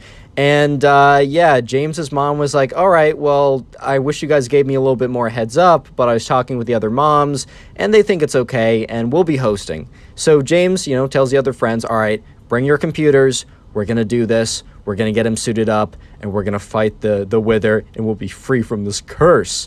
And so yeah, anyways, right, James and Ben and the Minecraft kid and all of the other, you know, friends, you know, they all go over to James's house, and, you know, they get set up, and, you know, they're preparing to open like the computer of, you know, Ben, and Ben's like, guys, I don't think I'm totally stacked. I don't know if I can do this. And they're like, dude, what do you have? He's like, I have an iron sword and iron armor. And they're like, oh my God, like that's not enough to defeat the wither. And they're like, but you have to do it. And, you know, at this point, Ben is like, all right, guys, this is it. I'm doing it. He opens up his laptop. You know, he fires up the Minecraft world. It's loading and they're all panicking, and when it opens up, right, the wither is about to explode, because if you don't know, the wither is like a boss in Minecraft that like when it starts actually like begins, there's like an explosion, and Ben is far enough away from the radius of the explosion that he doesn't take that much damage, but like boom, the wither starts firing wither skulls all around the place, blowing up nearby mobs and structures, and Ben is just like, oh my God, and just turns around and runs away. However, he's hit by one of the wither skeleton skulls that has the wither effect that is like still slowly taking damage away from Ben, and Ben's like, ah, the whole time he's just running away, taking damage, being shot out, being blown apart by this wither, and everyone's like, Ben, turn around, fight it, fight it, fight it. So eventually, right, Ben does turn around, he's on like 3 hearts left, and they're like, actually no, run, run, run, and Ben's like, what do you want me to do? And then the wither hits him He's taking wither damage, he's on half a heart, and then boom, he dies. And they're all just completely silent at this point, because in their minds, that's a death sentence. They're all about to be executed by the wither at any second. So what happens is when this happens, no one says anything. And then they all run down the stairs screaming. And at this point, James's mom is like, what is going on? And James's mom is obviously pretty concerned at this point because all the kids come down screaming and like crying, and she's like, guys, what happened? And they're all like blabbering on like, we lost in a video game, now we're all gonna die because the wither's gonna come out. And she's like, one at a time, calm down, please. And James is like, Mom, we're all gonna die. And she's like, bro, what are you talking about? Because she started to get a little concerned. And he's like, okay. And he basically explains that they're playing Minecraft and that they looked online and it said if they made this mob in Minecraft that it was gonna come after them. And the only way to defeat it, according to the older kid at school, was that if they were able to defeat it in Minecraft, and that Ben sucks at Minecraft, so he died to it, and now they're all gonna perish in real life. And James's mom is looking at them like, guys, that's not real. They're like, but the internet said so. And then the older kid, he's like, yeah, the internet's full of lies and the older kid was messing with you. And they all stop like crying for a second. They're like, what?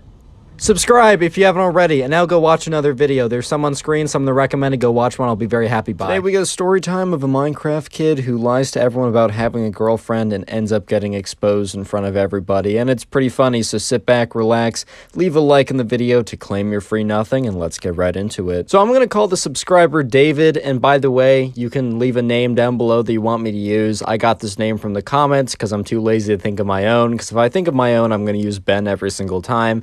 But anyways, right, so David, he was in 5th grade, and, you know, when he was in class, he was class with this one guy, and we're just going to call this guy the Minecraft kid. And by the way, not all of the kids in the titles that have, when I call them Minecraft kid, it's not the same guy. It's not one guy living a crazy life, bro. I've had to clarify that once in the comments, I think, but yeah, the Minecraft kid across all my videos are not the same Minecraft kid. It's just a phrase, it's just a saying. But anyways, right, David was in class with this kid who we're just going to call the Minecraft kid. He was kind of known as the Minecraft kid because he kind of reused the same Minecraft creeper hoodie every single day, so people eventually just started calling him that. But anyways, right, so one day, David's in class, and things seem pretty normal, and it's around Valentine's Day, which happened to be a couple days ago. Very sad day. I was on Instagram. Every single story was someone posting with someone else, like, oh my god, my Valentine, and this reminded me that I am alone. Anyways, though, but in this story that took place a little while ago, it was almost Valentine's Day, and people were kind of talking about, like, oh my god, who has a Valentine's here? But since they're in 5th grade, bro, like, no one had a Valentine. Like, maybe, I think there was, like, 2 kids in the class that had, like, a Valentine. And that meant that, like, when the teacher wasn't looking, they would sneak in holding hands at recess, which was like, oh my god, is that 5th base, guys? Is holding hands 5th base? Like, that was kind of the level that they were at, which, low-key, that was a fun period in my life. I mean, the ladies' stores weren't any better back then, but it was still a pretty fun period in my life. But anyways, right, they were having a discussion on, like, February 12th or 13th or something about, like, oh, who has a date for Valentine's Day? And the Minecraft kid doesn't really speak up in class that much. He kind of just keeps to himself because, you know, if he's allowed to have his computer out, he's going to be grinding away at some, like, trying to mine some diamonds or something, bro. This kid has his priorities in check. No, but on a serious note, right, the kid, you know, the Minecraft kid kind of pipes up and joins the conversation, because at this point, everyone was talking about, oh, does so-and-so, like, have a, like, Valentine? Oh, I heard Jimmy and Jessica, they're going out or something, which by going out literally just meant they were dating, and by they were dating, I mean everyone said that they were dating, and they would hold hands occasionally if that was super scandalous back in 5th grade. But anyways, right, the Minecraft kid pipes up and says, actually, I have a Valentine's this year. And they were all kind of, like, shocked, not just to be mean, right, but they just never saw this guy talk to any of the girls, which, hey, bro, he's focusing on his crafting. He's focusing on mining some diamonds. I respect that. He's got his priorities in check, as I said earlier. But they were kind of confused because, like, the Minecraft kid had never really, like, talked to a woman before. I know that sounds bad, but like, I mean, he's had conversations, but he never like tried to flirt anyone up, or like he never tried to like get to know any of them like that. He'd obviously have conversations. Like he would like, if they were lab partners, he wasn't like, oh my God, it's a girl, and just doesn't say anything and freaks out the whole time. He like could communicate with them, but you know what I mean? Like he didn't like talk to any of he didn't like talk to any of them like that, or that's what they thought before he said that. So they were a little bit confused, and they were like, oh, wait, who is it? Minecraft Kid. And they said his actual name, but I'm calling him Minecraft Kid. And at this point, right, David was in the conversation, and David wasn't really that close with the Minecraft Kid, but he at least knew who he was. And he was also kind of curious because he felt the same sentiment as everyone else in the conversation, that they'd never seen the Minecraft Kid talk to anyone. And the Minecraft Kid ends up explaining to them that she goes to a different school. And that phrase has been memed so much at this point. But this was like long ago enough that like it wasn't a mainstream meme for you to be like, she goes to a different school, guys. She's real. Like this kid legitimately a couple years, or like whenever this happened a while back, like legitimately was like, she goes to a different school, guys. Like, trust me. And no, he's, you know, he stayed pretty strong, and and then people were like, oh, what's her name? And the dude's like, no, he actually thought of it a little quicker, but it'd be funny if it was like, huh, I guess I never thought that far. No, he said that her name was Abby, and that she went to insert high school, right? And it's important that he said her name and the high school for later on in the story when he gets exposed in front of everyone. But for now, just know that everyone in that conversation, including David, knew the girlfriend, quote unquote, massive quotations, name and the high school that she attends. So a couple of days go by, and it's eventually Valentine's Day, and at the school there was like a little mailbox where you could like give people Valentines, and like the teacher would write a nice note and put candy in everyone's mailbox, but you're also able to give other people like Valentine's letters. Which, to be honest, if I was a teacher, I don't know if I'd do that. If I was going to do anything, it'd be every kid, like, writes a Valentine's letter to a specific person, because then, you know, some kids are going to feel bad, or they're going to be like me and not receive any other Valentine's letters. Sad. Anyways, right, but, you know, the important thing from that day is the Minecraft Kid opens up his mailbox and sees one letter from the teacher and then one letter from quote-unquote Abby, right? And he picks it up and he makes it very clear to David and the other people in the conversation, right, that, oh, here's my Valentine's letter from Allie. And they're all like, oh, really? And he starts reading it, and he's like, dearest Minecraft Kid, obviously says his name, not Minecraft Kid, but dearest Minecraft Kid, I love you so much. You are so cute, attractive, smart, talented, humble, and wise. And at this point, like, some of the girls in the conversation were kind of looking at each other like, this is kind of a suspect letter. Because, like, they knew that, like, look, everyone is different. But the girls, like, you know, one of them, you know, if they were to have a boyfriend, they weren't about to write, you are wise, cute, handsome, smart, intelligent, the greatest man on planet Earth. Like, they weren't about to write it like that. They might have written a little bit like that, but more of, like, our relationship, how much I appreciate you, etc. It just felt a little weird to some of them, but they honestly couldn't pinpoint that it was fake at this point. However, right, throughout the entire day, the Minecraft Kid starts to, like, he has a bit of an ego problem, because he starts talking like, he's like, oh, it must be so sad to not have a Valentine's on Valentine's Day. I'm so sorry, guys. It must be so sad because I'm feeling so good right now. And just being like a complete jerk at this point. But anyways, right, so some of the kids that were having the conversation, David and some of the other people, were starting to get a little bit upset because Valentine's Day Kid knew that they didn't have anyone on Valentine's Day, which is totally fine, guys. Trust me. You can be just like me if you really want to do that. No, I'm just kidding. But, like, they were, like, fine with it, but they knew that, like, that the Minecraft Kid was intentionally trying to grind their gears, like, intentionally trying to, like, rub it in their face that he had this super awesome relationship. She just happened to go to a different school. So one of the girls in the group, she was, like, thinking about it, and she's like, you know what? I actually have a friend who goes to that school. And is talking, because, like, afterwards, the whole group got together again, because they were kind of genuinely friends, including David, the subscriber, and one of the girls, I'll say it again, she said to them, she's like, guys, you know the Minecraft Kid and his girlfriend? And they're like, yeah, he's been talking about it all day. It's so annoying. And she's like, you know the school that, you know, he mentioned that she went to? And they're like, yeah. And she's like, I was thinking about it. I'm pretty sure I have a friend who goes there. And they're like, oh, really? And then they're just like, all right, what was her name again? And they all kind of forgot until David was like, Abby. The name was Abby. And she's like, oh yeah, Abby. Okay. So I'm going to do a little investigation, and I'll get back to you guys to see if this girlfriend is actually real. Because that letter, it was just a little suspicious. And to be honest, I think David and these other people wouldn't have really cared if the Minecraft kid lied about having a girlfriend. It was just the fact that he went like on like a complete rampage talking about how he feels so bad for them because they're single on Valentine's Day, and how, oh, it must be so hard for them. Obviously being just to like rub in their faces. I mean, being like, oh, I'm so sorry for you because you don't have what I have is basically like saying, haha, I have something you don't, which like, bro, that's pretty annoying. So understandably, they want to see if this kid's lying, because if this kid is lying, then that's pretty embarrassing.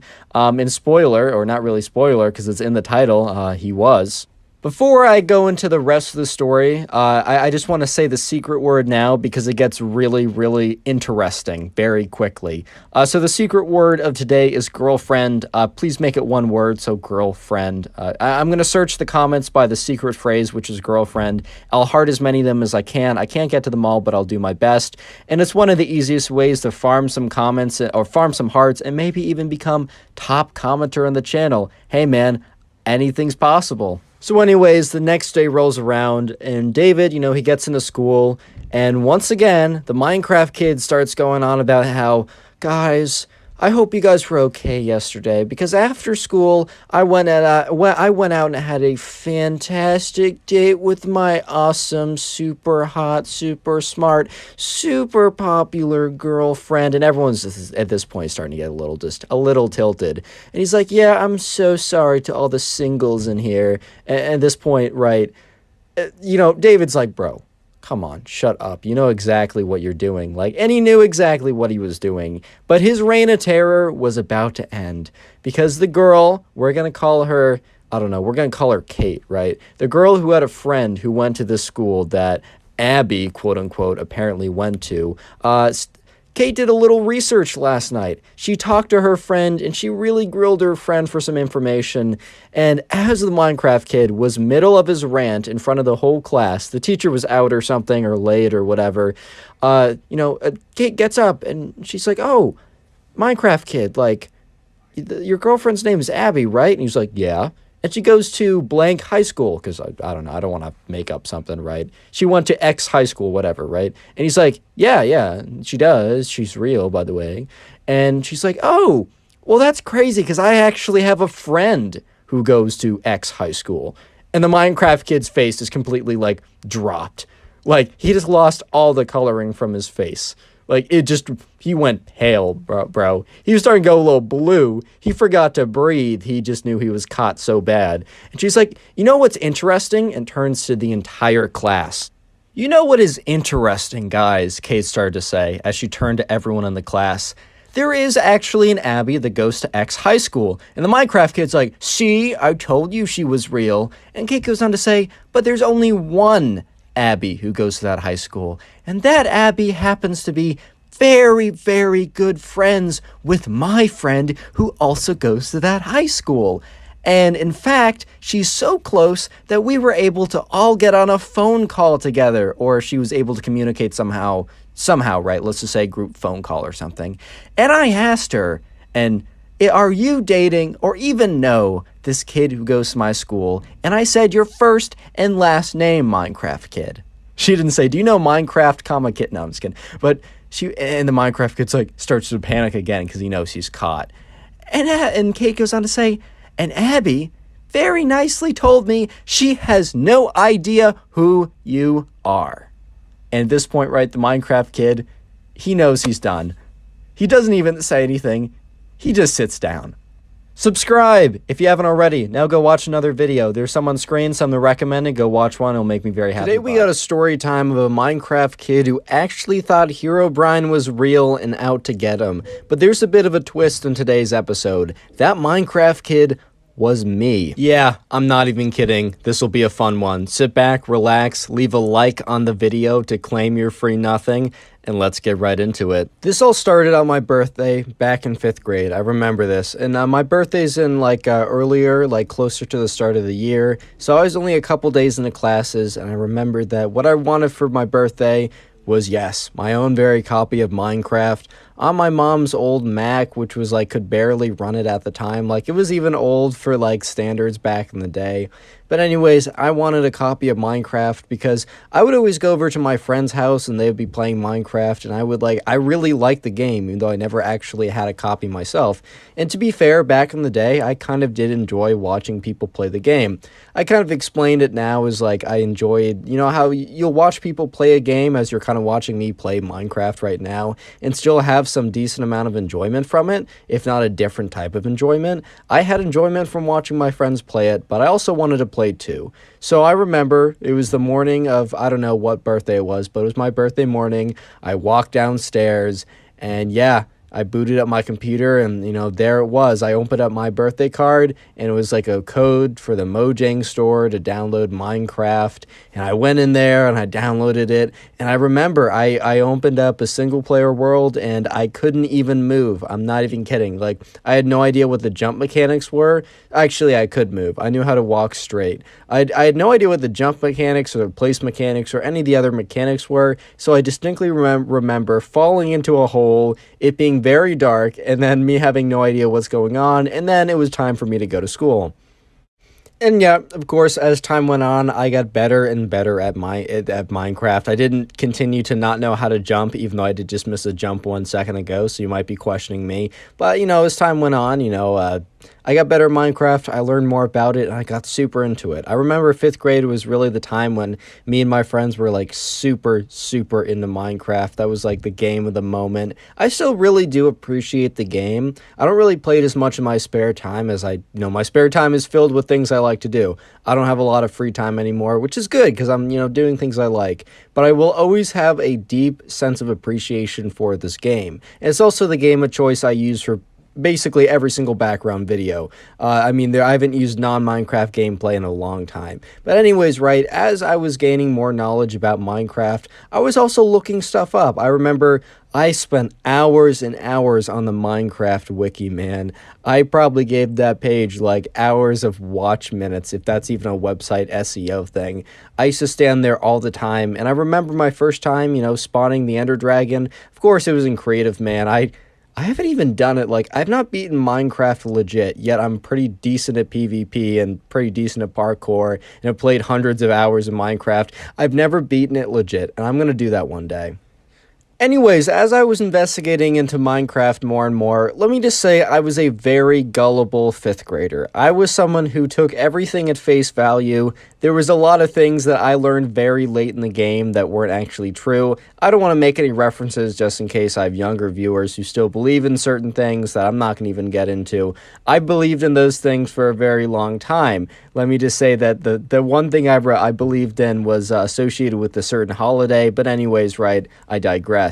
I believed in stuff kind of at face value, and I didn't learn that, not everything on the internet is true. Or, yeah, that not everything on the internet is true, and you shouldn't believe everything you see.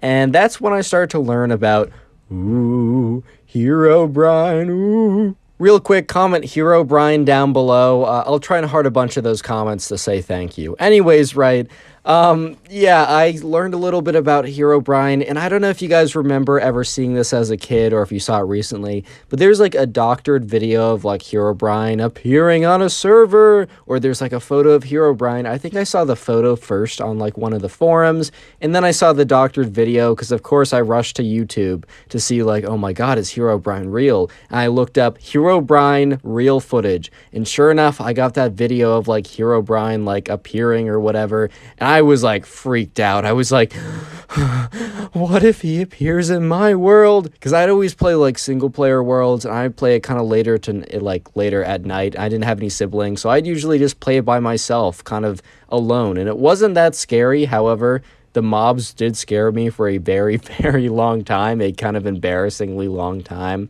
Throwback to my days on Minecraft Pocket Edition. Even the light version, dude, I used to rock Minecraft free. Yeah, there was a free version of Minecraft at one point. I remember when the zombies came out, I used to build straight up and wait for day. And I remember that, like, I was looking into it, and I somehow convinced myself that like Herobrine, because I think at that time I believed a little bit in like the paranormal, and or at least I wanted to believe because it would make my life more interesting. So I was like, oh my god, there's video proof. What if he infects my world? And I was like, that was a legitimate concern, bro. Throwback to the days in 5th grade when all the concerns in life, all the things that you were worried about, you weren't worried about school, jobs, relationships. You were worried about Herobrine infecting your Minecraft world. That was number one on the worry list, bro. That was number one top concern. Yeah, that was my top concern at the time. And I remember I actually like began to freak out quite a bit about Herobrine, and instead of playing Minecraft, I just ended up doing more research about Herobrine because I was so worried that Herobrine would come into my single player world, and I don't know what he would do, but he would attack me or so. I don't even know, bro. He would do something. So instead of playing like Minecraft, I would go on the forums and go on websites and look at YouTube videos. And yeah, there's a handful of people saying it was fake at the time. But you got to realize that back in the day, like people really kind of believed it. Like I'm sure most adults knew it was fake, and a lot of them just hyped it up for like content and fun. But more people believed it back then because no one believes it now, but like people legitimately believed it back then, and it was like a legend at my school. I remember it. I learned about Herobrine like before I even learned about Minecraft. I'm not even kidding you. And I remember I was freaking out about it. So one day in 5th grade, I go up to one of my friends, and he might be doing something with me in the channel this summer. It's not the one, not my other friend who's on the other channel, but I have another friend who I've made some other stories about. And I remember going up to him and talking about Herobrine and how scared I was. And I remember him just kind of giving me this look like, bro, kind of being like, Connor, Herobrine is not real. And I remember being like, but bro, I saw a video. And he's like, doctored. But I saw an image. Also doctored. But people said it was real. People line the internet. And I was still not convinced. I was like, oh, how do you know? And he's like, dude, there's so many videos debunking it. And also, it is a screenshot. Do you know how easy it is to doctor a screenshot? At this point, I had no idea what Photoshop was. I use Photoshop for all my thumbnails now, and I'm pretty well versed in it. But at the time, I had no idea what Photoshop was. I guess I understood that like things could be fake on the internet, but I was just such a gullible kid back in the day that I was like, what? It's on the internet? It must be true.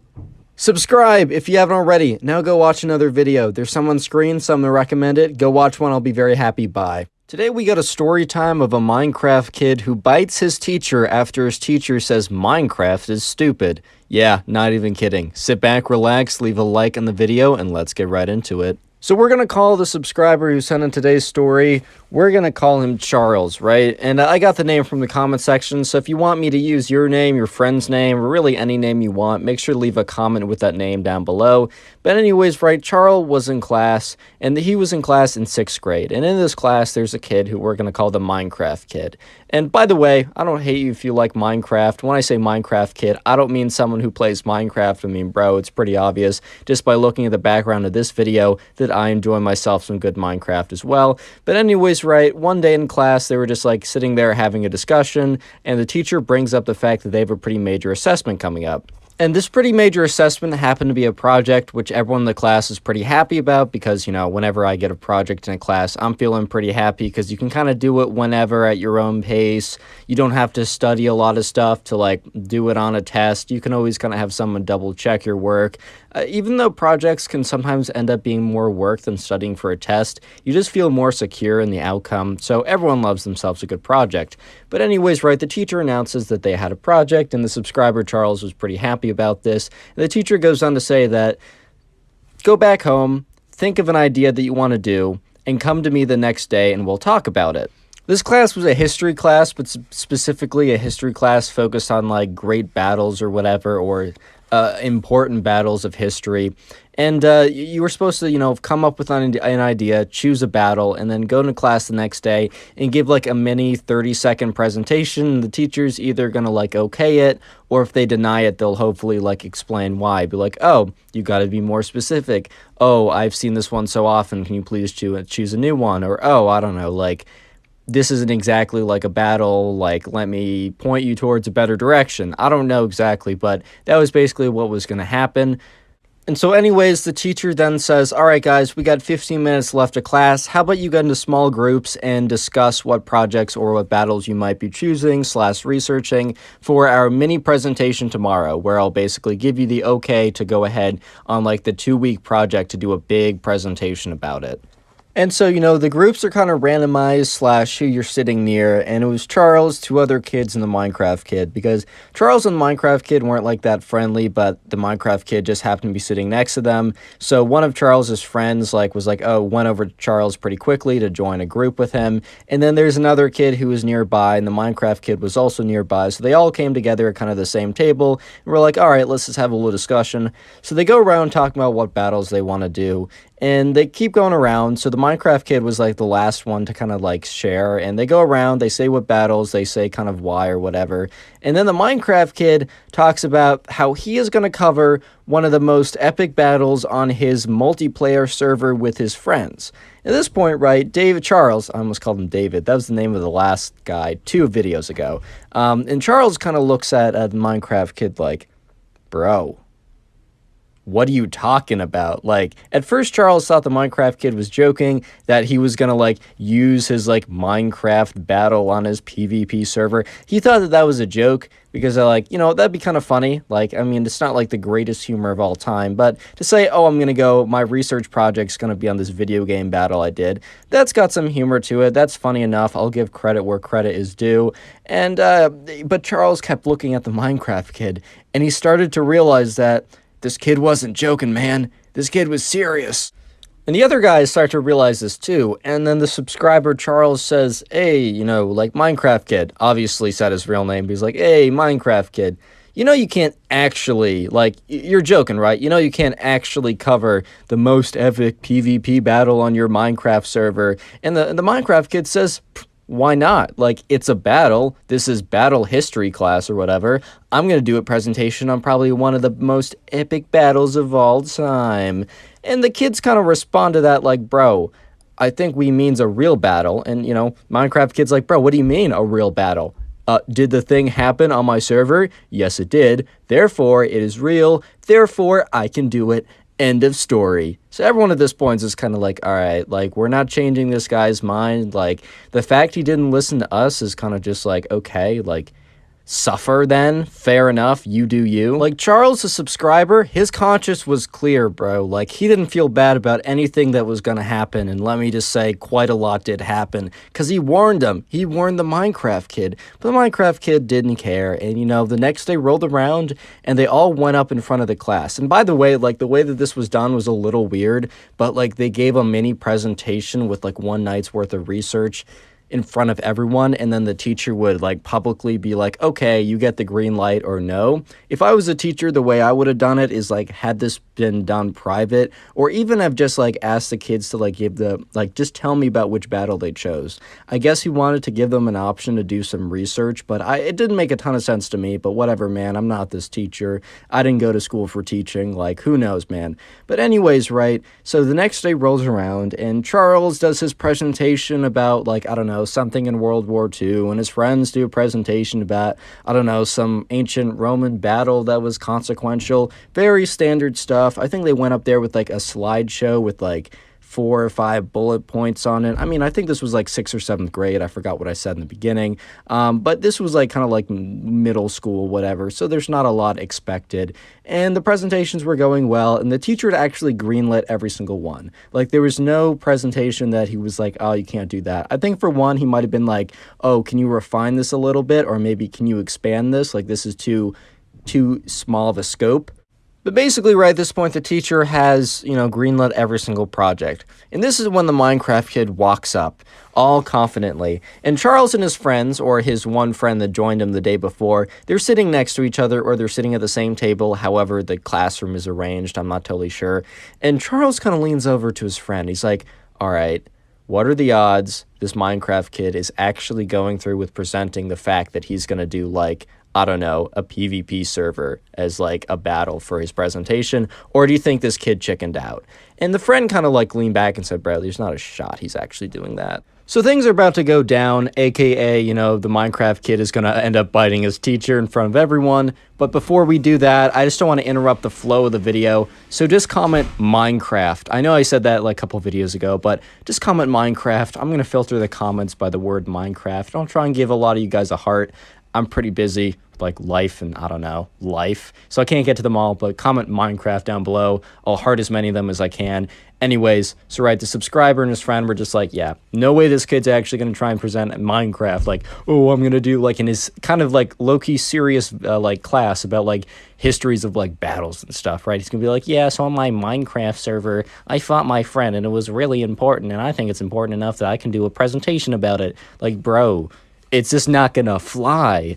I don't know how else to say it. It's just not gonna work. Anyways, right, Minecraft kid goes up in front of everyone and he opens up his, his presentation, PowerPoint, I don't even know, Google Slides thing, and he opens it up and it's actually like a slideshow instead of just like a list of bullet points.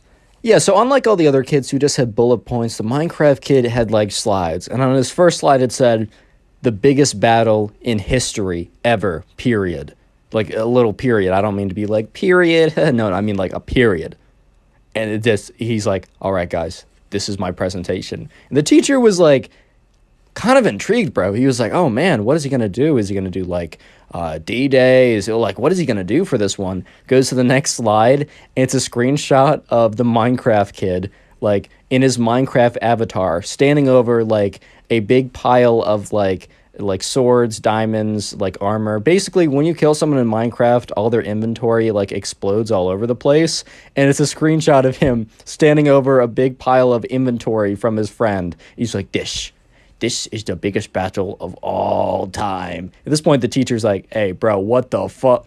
And Charles, the subscriber, is just like, my boy did it. He actually did the Minecraft presentation. And the Minecraft kid goes on to present, basically saying like his reasons for why it's the biggest thing ever.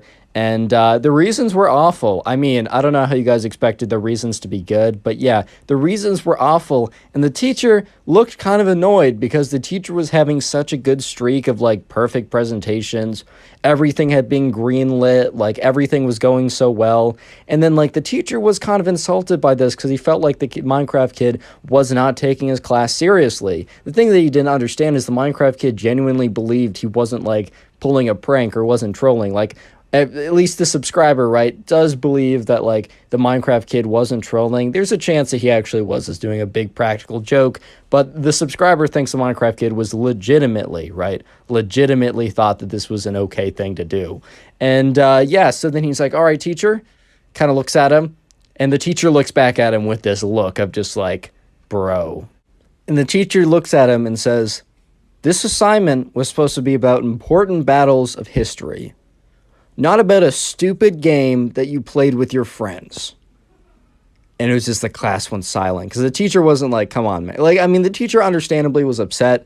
But it was just like this weird silence afterwards. Because the Minecraft kid, who was looking at him all eagerly, like ready to be greenlit on his big presentation, right, is just absolutely destroyed.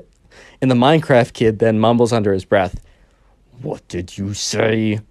And the teacher's like, what I said was I didn't expect a presentation on a stupid game. And in the middle of saying game, the Minecraft kid ran up to him and like bit him on the arm. At this point, right, the subscriber and his friends are just completely blown away because they're like, dude, we're in 6th grade, bro. This is in kindergarten. What are you doing? And he's like, ah! And the teacher's like, what the fuck? Like, what are you doing? And he like, the Minecraft kid like, he didn't like draw blood or anything. This is like one of those like kids biting you or whatever. He's like, that's for disrespecting Minecraft. Yeah, the panting sounds were because the Minecraft kid was out of breath from running over to the teacher and biting him. Like that 2-foot jog was enough to completely send him out of breath, but whatever, bro. And he's like, yeah, that was for disrespecting Minecraft. It is not a stupid game. At this point, right, everyone's like, oh my God, this kid, bro. Oh my God. Like, what? Is he okay, bro? Because at this point, right, yeah, this kid's going to the principal's office. He's probably getting some detention, if not getting suspended, because he did like attack the teacher basically. Because if you bite someone, that's an attack. And the teacher just looks at him with this look of like horror, because he's like shocked, not like scared of the kid, because like whatever, he did like a stupid bite, but like just a look of shock, because he just has he doesn't understand why anyone would even do this. Like he's like, bro, what are you doing, man? And then the teacher quickly composes himself after being shocked and is like, what you just did was unacceptable. Go to the principal's office immediately. I will be following you there to like give every single detail. And then he quickly like whisks the Minecraft kid away, is like, you're coming with me, and kind of grabs him by the shirt and walks him out of the door. At this point, right, the subscriber, his friend, and everyone else in the class is just sitting there in silence. And after like 2 to 3 seconds after, you know, the Minecraft kid and the teacher walk out of the classroom, everyone breaks out into discussion of like, what just happened? Subscribe if you haven't already, and now go watch another video. There's some on the screen, some that recommended. Yeah, go watch one. I'll be very happy. Today we have a story time of a Minecraft kid who was being a jerk to someone in class, so 2 of the classmates decide to get him on his Minecraft server and absolutely troll him so bad that he actually ends up crying. So yeah, sit back, relax, leave a like on the video to claim your free nothing, and let's just jump right into it. So the subscriber who sent in this story, we're going to call him Simon, right? And I got that name directly from the comments from you guys suggesting a name. So don't forget to leave a comment of a name you'd like me to use. I'll try and do as many of them as I can. And in this class, right, Simon had another friend, and his friend was Bill. We're going to call him Bill at least. And also in this class was this guy who we're just going to call the Minecraft kid. And I'm going to give you a little bit of backstory to why this story even happened in the first place. Why did Simon and Bill decide to go on the Minecraft kid's Minecraft server and kind of just wreck the entire place and slash mess with him the whole time? Because, you know, Simon and Bill are not necessarily mean-spirited people. They're actually, you know, they're not like the nicest people ever, but they aren't going to do something bad against someone if it's not totally deserved. And let me explain why the Minecraft kid kind of deserved what was coming to him. So basically, a couple weeks before this whole thing happened, because there had to be a decent amount of planning that went into all of this to actually troll him properly, the Minecraft kid, you know, he was kind of a big jerk to someone, and I'll explain exactly how. So a couple weeks ago, they had a really major test in one of their classes, and it was a pretty difficult test, and you had to study a lot for it, but it was still like, even if you studied a lot for it, you could still do kind of poorly on it, because it was a math test, and man, I study for math a lot, and I still, you know, I'm not perfect at it. It's hard. You have to problem solve. It's difficult. But anyways, right, there was like, people took the test, and it was pretty difficult, and then one of the days, the teacher went around handing back all the tests. And there's this one kid in the class who we're going to call Ben because he's not important later in the story, and that's my fill-in name. Anyways, right, Ben gets his test back, and he doesn't do that well on it. Ben, he fails the test, and that happens, man. If that ever happens to you, don't let that, bring you down. Try and use that as a learning experience to figure out, okay, what went wrong here? How can I do better? But anyways, right, Ben failed the test, and Ben was definitely self-conscious about it. He didn't want other people to know because to him it was pretty embarrassing, and also to me it's embarrassing. Like, I don't want people to know if I don't do well. So understandably, right, Ben was trying to kind of hide his result. Like, he saw it and he flipped it over quickly. He's like, oh God, that's bad. He's going through the problems, figuring out exactly why that happened. And the teacher said to everyone, hey guys, I'm gonna have to go leave the room to go do something. I don't know if that something was. Maybe he went over to mine some Bitcoin. Yes, I'm bringing that joke back. You thought it was gone. You're wrong. Bring that joke back. Anyways, for some reason, right, the teacher leaves the room. And the Minecraft kid, who happened to do pretty well on this test, because he was decently good at math at this point, he was sitting right behind Ben and saw what Ben got. And when the teacher was out of the class, the Minecraft kid went up to Ben, grabbed the paper out of his hand, looked at it, and said, everyone look, Ben failed the test. Basically exposing this guy in front of everyone. And it wasn't even like Ben and the Minecraft kid were like friends and the Minecraft kid was being hard and trolling him or whatever. He was honestly just being a jerk to feel better about himself. Because we don't know how well the Minecraft kid did, but we're assuming he did a little bit better than fail, but maybe he didn't live up to his expectations. So he was trying to compensate by I don't know, humiliating someone, bro. When I heard this in the DMs, because by the way, if you want to send me in a story like this, you can do so either to my Instagram or Discord server. When I was reading this, I was like, bro, this kid sucks. But anyways, right, the subscriber Simon and his friend Bill were in that class and witnessed the whole thing went down, and they felt like that just simply wasn't right. And Simon and Bill kind of felt like, wow, like Ben honestly didn't deserve that, and this Minecraft kid is kind of a jerk. And why he was known as a Minecraft kid is he ran a little Minecraft server that he basically spent all of his free time doing. And, you know, the Minecraft kid had also kind of had a history of being a jerk before this, but this was kind of the final straw because both Simon and Bill were pretty close friends with Ben, and Ben really took that to heart, and it took him a while to get over, like, how traumatizing that was, basically. But anyways, right, the Minecraft kid was known as the Minecraft kid because he kind of owned and ran the server, and it didn't have, like, it wasn't like Hypixel, it didn't have tens of thousands of players at all time. It had, like, max, like, 5 players, and it was all kids from the class, so it wasn't like this was his job or anything. It was just kind of like a hobby. But basically, right, he was just like, he was on there and he was building stuff, and he had other people go on and build stuff or whatever. It was your standard Minecraft server that you'd have with your friends. I know I definitely have had so many different Minecraft realms / servers with my friends. The list goes on, basically, right? But anyways, right, you know, Simon and Bill were like, all right, Ben is taking this really hard. We got to get back at the Minecraft kid. And what's the best way to get back at him? Troll him and his favorite game, Minecraft. And yeah, the thing was that, like, Bill, not Simon, Simon played a bit of Minecraft, but Bill was actually quite technically proficient when it came to Minecraft. And Bill said to Simon, like, I actually have a pretty good idea. Anyways, right, so Bill explained to Simon that, you know, if he was somehow able to get backdoor access, he would be able to have, like, admin commands or something, or he'd be able to, look, I'm not technically proficient, I can't completely explain what happened, but Bill knew a lot about, like, servers and, like, being able to, like, I don't know, hacking or something. Dude, if you guys are super technically proficient, this video might sound, like, kind of goofy in the way I explain it. I'm sorry, I just don't know what I'm saying. I'll stick to what I'm told, basically. I'm not going to try and explain anything. But basically, right, Bill tries to explain to Simon that somehow, if he's able to get some kind of admin or backdoor or some kind of access to someone who also runs the server, he would be able, basically, they'd be able to troll the Minecraft kid really hard. Because currently, the server is in, like, complete, like, survival mode, like it's really locked in or something, and the Minecraft kid wouldn't be able to get out of survival mode, at least really easily. However, there was, like, some way that, you know, Simon, if he was, like, invited to the world and he also got some kind of backdoor access, he would be able to, like, enter creative, enter all these commands and stuff, and really, like, basically mess with the Minecraft kid a ton for what he did. I don't know technically how any of that works, but that's basically what was said. So there was another kid who was one of the Minecraft kid's closer friends who helped him, like, build the world or whatever. And this kid also happened, oh my god, voice crack, 1 like equals 1 prayer. This kid also happened to be pretty good friends with Ben. If anything, this kid was better friends with Ben than the Minecraft kid. And he was pretty upset with the Minecraft kid for what he did, because he wasn't in that class, but he was told what the Minecraft kid did to Ben, and he was upset.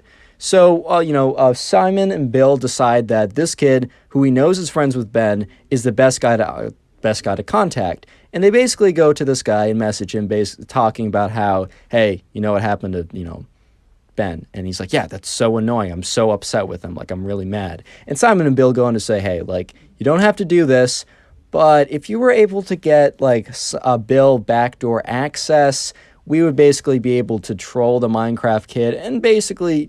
I keep saying basically, I'm sorry. And essentially, there we go, if you guys are going to be happy if I say essentially now.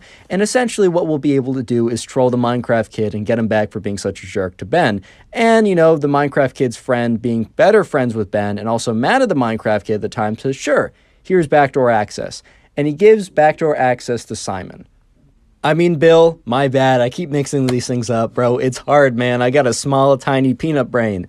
But anyways, right, the Minecraft kid's friend, who is better friends with Ben, explains to the Minecraft kid that, oh, he's whitelisting Simon and Bill, adding them to the server, because the Minecraft kid and Simon and Bill, they didn't necessarily not get along, but they weren't close friends. And the Minecraft kid's friend basically said, oh, no, they're cool, like, I met them, they're really good builders, they're going to be a good addition to the world. Little did the Minecraft kid know that he was about to get completely trolled by Bill.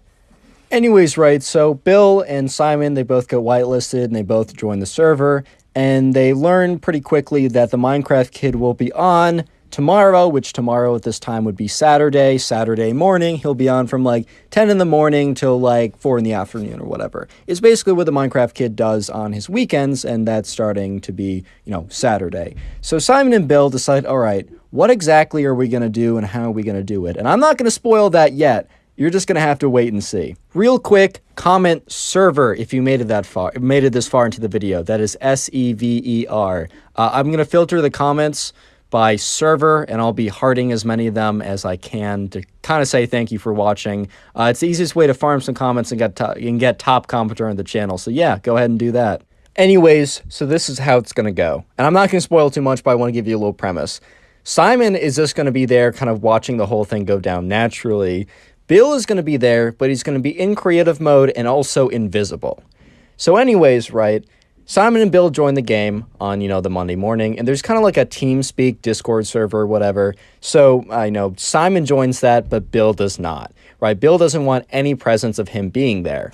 So Simon joins the TeamSpeak on Discord or whatever, and the Minecraft Kid is explaining, all right, so we're going to go mine some resources and maybe continue on the build. I think we're going to do, maybe get some withers and get some wither stars or whatever. He basically is, going ahead and explaining what the plan of attack for today is.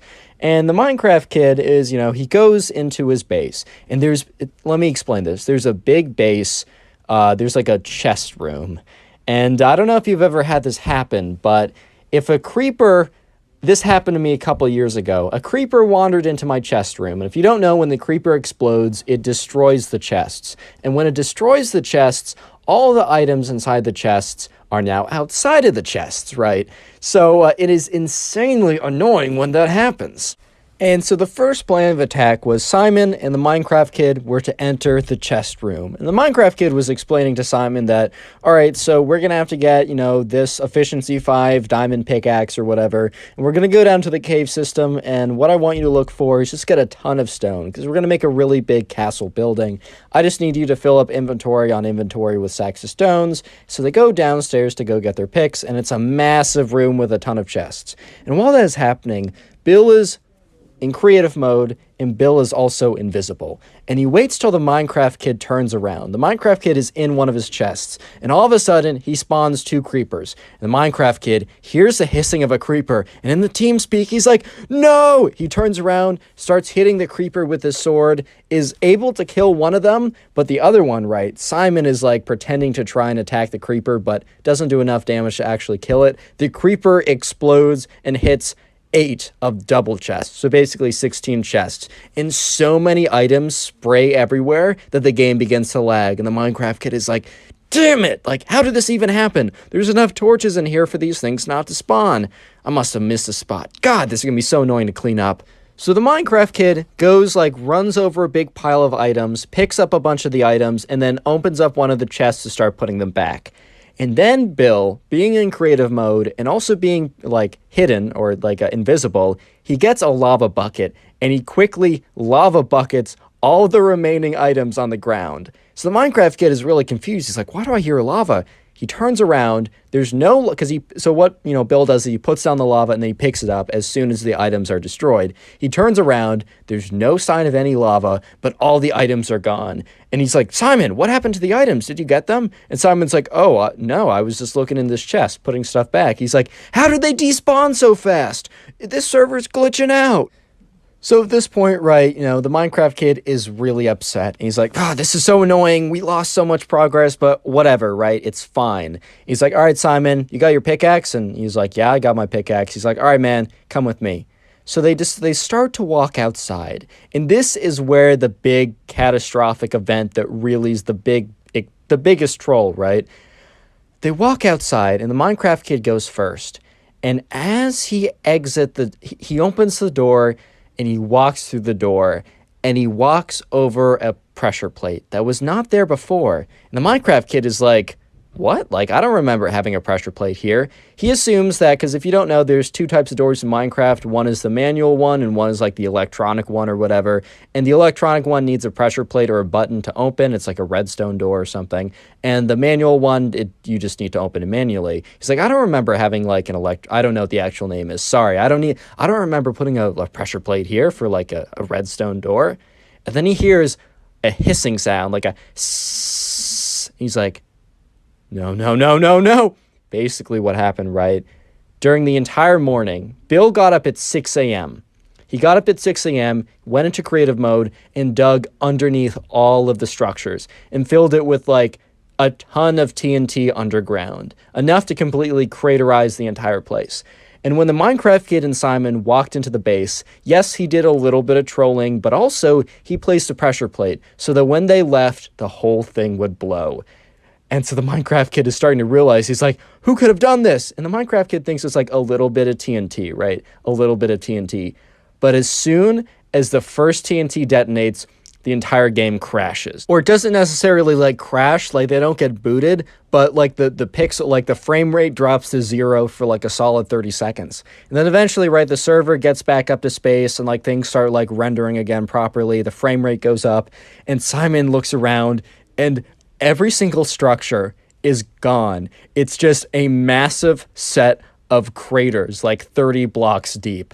Or maybe even like 50 blocks deep. This thing was massive. Like Bill put so much TNT that nothing remained except a little bit of the rooftop that didn't get destroyed by the blast. And at this point, right, the Minecraft Kid is just in complete shock.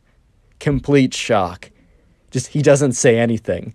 And then he's like, who did this? Kind of like a crying, whimpery voice of like, who did this? Mixed with a bit of rage as well. And he turns around and, right, Bill is still in creative mode and he's still hidden, right? He's still invisible. And the Minecraft Kid, kind of like with tears wallowing up and like very angry, turns around and sees a sign. And on this sign reads, "Don't F with Ben." Subscribe if you haven't already. Now go watch another video. There's some on screen, some that are recommended. If you go watch another video, I'll be very happy. Today we have a story time of a Minecraft kid who punches a tree, breaks his hand, and the ambulance has to come to take him away to the hospital. Yeah, I'm not even kidding. Sit back, relax, leave a like on the video to claim your free nothing, and let's get right into it. So the subscriber who sent in this story, we're going to call him Jeffrey, and I got that name from the comment section down below. He went to summer camp with his best friend in the world, and her name was Grace, right? So Jeffrey and Grace, they've been friends for a very long time, and this was the first year that they were considering going off to sleepaway camp. And I know that the first year I went off to sleepaway camp was kind of a big deal because I had never been like away from my parents, like away from my house too for like a long period of time. So it's a pretty big deal when you choose to go off to sleepaway camp. But anyways, right, Jeffrey and Grace kind of felt that they were in the position where, you know, they wanted to do it, and if they were going to do it, they're going to do it together. I know the first year I went off to sleepaway camp, I went with one of my friends as well for the exact same reason. But anyways, right, Jeffrey and Grace, they choose an overnight adventure wilderness camp, so they have kind of like cabins that they go to, but for one singular weekend, they all go off and they venture quote-unquote far away. It's not actually that far away. They make it feel like it's farther away by like making you loop around when you're walking there. It's actually pretty close for like safety reasons. But there's like part of the camp is they don't just sleep. It's not just that they sleep away in cabins, but that weekend they have their own sleepaway far into the woods, in tents and everything, and it sounds like a lot of fun. So Jeffrey and Grace, they sign up together, they get the same spot, and you know, school goes by and it's eventually summertime, and the summer goes by and it's eventually time for the camp. So anyways, right, Jeffrey and Grace get there, their parents drop them off, and they're ushered away into their group, and in their group, they have kind of like a cabin, and in that cabin is kind of the people that they'll be kind of at least seeing at night, they'll be having dinner together, and they'll also be going on the wilderness, you know, exploration, whatever trip or something. So they meet the people, and they all seem pretty nice. But there's this one kid who we're gonna call, as always, we're gonna call him the Minecraft Kid. And the Minecraft Kid went on and kind of talked about how he was super excited for, you know, the event that they were having at the end of the week, you know, the sleepaway aspect, because he said he had been studying all year long of how to survive in the wilderness. And I'm going to spoil this a little bit for you guys, but the way he's been studying is by playing Minecraft. And he's taken Minecraft to a T. He believes that everything that happens in Minecraft, I don't think he was like one of the other kids who believed like the Ender Dragon and Wither were real, but he basically believed that every other mechanic in Minecraft was essentially one-to-one. And yeah, at the time, Jeffrey Grace and all the other people in the cabin weren't 100% sure what he means, but the Minecraft kid would go on to elaborate this later. But anyways, right, the week goes on, and Jeffrey and Grace, they start to like get to know everyone in the cabin pretty well, including the Minecraft kid. And the Minecraft kid in some of these videos is kind of like evil, narcissistic, like really weird. The Minecraft kid was like, okay, he's a little weird for what he's about to do, but he's like genuinely like, he's just having fun, he's just a good guy. But, you know, he's on the younger side. He was probably one of the youngest people there, and for that reason, a little bit gullible, and believed some things that aren't true were true, as you will see, and as you probably can read in the title of this video. But anyways, right, the week goes on, Jeffrey Grace get to know people, and, you know, there's a lot of fun activities during the week. Like, you know, it's a standard sleepaway camp. If you guys haven't been to one of them, they would, like, I don't know, they would learn how to build a survival knife. They'd learn how to properly make a, I don't know, a kind of like a teepee type thing in the forest using sticks so that they can sleep under it if they're ever lost in the forest or something. They learn how to like crush up acorns into like acorn pancakes and cook them or something. I went to one of these when I was a kid, and while it was like a little jarring of an experience because I was so far away from like home and everything, in retrospect, it was really fun, and I want my kids to do it because this is kind of a cool thing to do. But anyways, right, eventually the weekend comes and everyone is super pumped. And, you know, the night before the whole thing happens, there's kind of like a camp, there's like a camp counselor that is assigned to every cabin, and the camp counselor will be assigned with the group that goes. And so basically the night before, the camp counselor, you know, sets up everyone, says, everyone come into the common room of the cabin, we gotta have a talk. And the counselor goes on to say, you know, the next couple days are gonna be really fun. It's going to be a really interesting experience. It's going to push a lot of you guys outside of your comfort zones.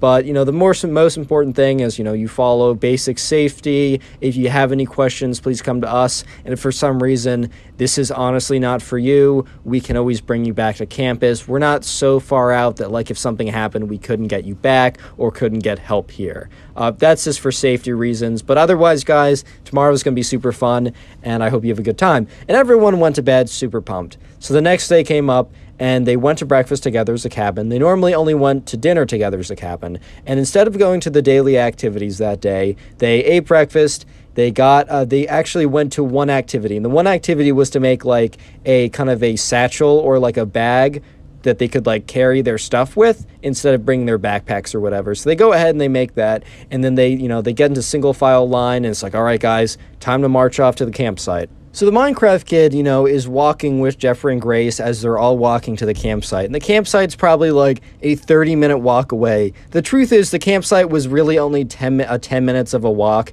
but they made them kind of loop around a couple times to give it more of the feeling as if they were farther away, right? And during that walk, Jeffrey and Grace decided to talk to the Minecraft kid. The Minecraft kid was talking, and he's like, oh, Jeffrey, like, I'm so excited to use all my skills. And Jeffrey's like, oh, like, that's pretty cool, man. And, you know, and the Minecraft kid turns to Grace, and he's like, Grace, did you know if you, Grace, did you know if you punched the grass, that you can actually get seeds from that, and that we can make wheat, and we'll be able to make bread? And Grace was kind of like, oh, okay. She knew for sure that, like, maybe there was some kind of seed, but she was assuming that wheat plants were not growing around where the grass was. She kind of knew a little better that, yeah, no, that grass over there, that's not wheat, bro. And also, we're not going to be able to make bread just by getting enough seed. You know, just like, I don't think that's the case, dude. And the Minecraft kid turns to Jeffrey and has a very kind of solemn expression on his face. He's like, Jeffrey,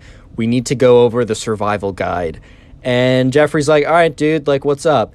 And, you know, the Minecraft kid is like, Jeffrey, I know it might be tempting, but do not eat rotting flesh. I know it should, like, you know, quench some of your hunger bars, but it's going to give you this poison effect, and you're going to lose hunger much faster. And Jeffrey kind of looked at him like, bro, I have no motivation if I see, like, a decaying and dead animal to pick it up and munch it. Like, thank you for letting me know, bro, but I was probably not going to do that beforehand. Like, I appreciate you letting me know about that, but I don't know how else to say it, dude, but I'm just not going to be eating a decaying corpse anytime soon if it's not, like, you know, I don't know, like normal meat that's prepared and everything. Thank you, though, but I think I'll pass. So the Minecraft kid said, all right, guys, so I'm going to run ahead and talk to some of the other people, but please let me know if you see any lava pools around here, because we might even try and make some obsidian. We might try and make some stone that we can use to build a house, because there's probably going to be a water source nearby, but a lava source... A lava spring sounds pretty rare to me. I know it's more common in Minecraft, but I feel like open lava is going to be a little bit more rare where we are. And Jeffrey and Grace look at each other like, bro, yeah, no, we're not finding any lava, but okay. And he's like, if you find any, no pressure, but just let me know. And the Minecraft kid said, all right, guys, see you guys around. And he runs up to the front. And Jeffrey and Grace kind of look at each other like, okay, I think we know where this kid has been studying for the last couple months. I think we have a sneaking suspicion to where this kid has been getting his information from. Real quick, the secret word of the day is going to be lava, L-A-V-A. So if you want a free heart on the channel, all you got to do is go down and comment lava down below. I won't be able to heart every single comment, but I'm going to do my best because I'm going to filter the comments by the word lava and heart as many as I can. So if you want to farm some hearts and maybe get top commenter, go ahead and do that right now. But anyways, right, eventually the whole team makes it to the campsite. And, you know, what they see around them is a bunch of trees. It's the middle of the forest. But they also see kind of like a bit of like a lake, river type thing. It's running water. The current isn't so strong that they can't go in it. But it's also not stagnant and full of like pond scum and like mosquito eggs and gross stuff like that. So it's a really good location. Obviously picked by the campsite before and probably checked for like, I don't know, bears and other types of stuff beforehand. But anyways, they sit down and they kind of like figure out their, you know, their whereabouts. And, you know, eventually the team decides that, all right, we want to set up camp there. And the Minecraft kid is like, all right, guys, so if we want to make like a, house, and they all kind of looked at him like, house? We got to get some wood first. And they're all like, yeah, we actually probably do need some sticks if we want to make like a lean-to or teepee or whatever those things are called. You know, kind of like the collection of sticks. I made one of those when I went to, you know, summer camp too. It's like you lean a bunch of sticks against the side of something, and it makes kind of a protection from the elements. And the kid's like, all right, yeah, I'm going to go get some wood to go make a house. So the Minecraft kid runs pretty far away, but not so far away that they can't see what he's doing. But they're not paying super close attention to him. So this is where things start to get pretty interesting.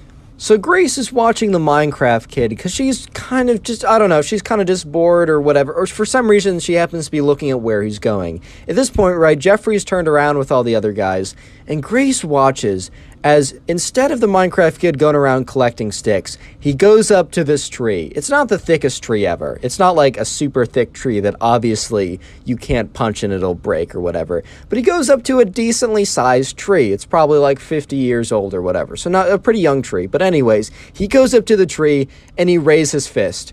And at this point, Grace is like, no shot he actually does this. And she starts to say, hey, Jeffrey, take a look at this. And Jeffrey's like, what?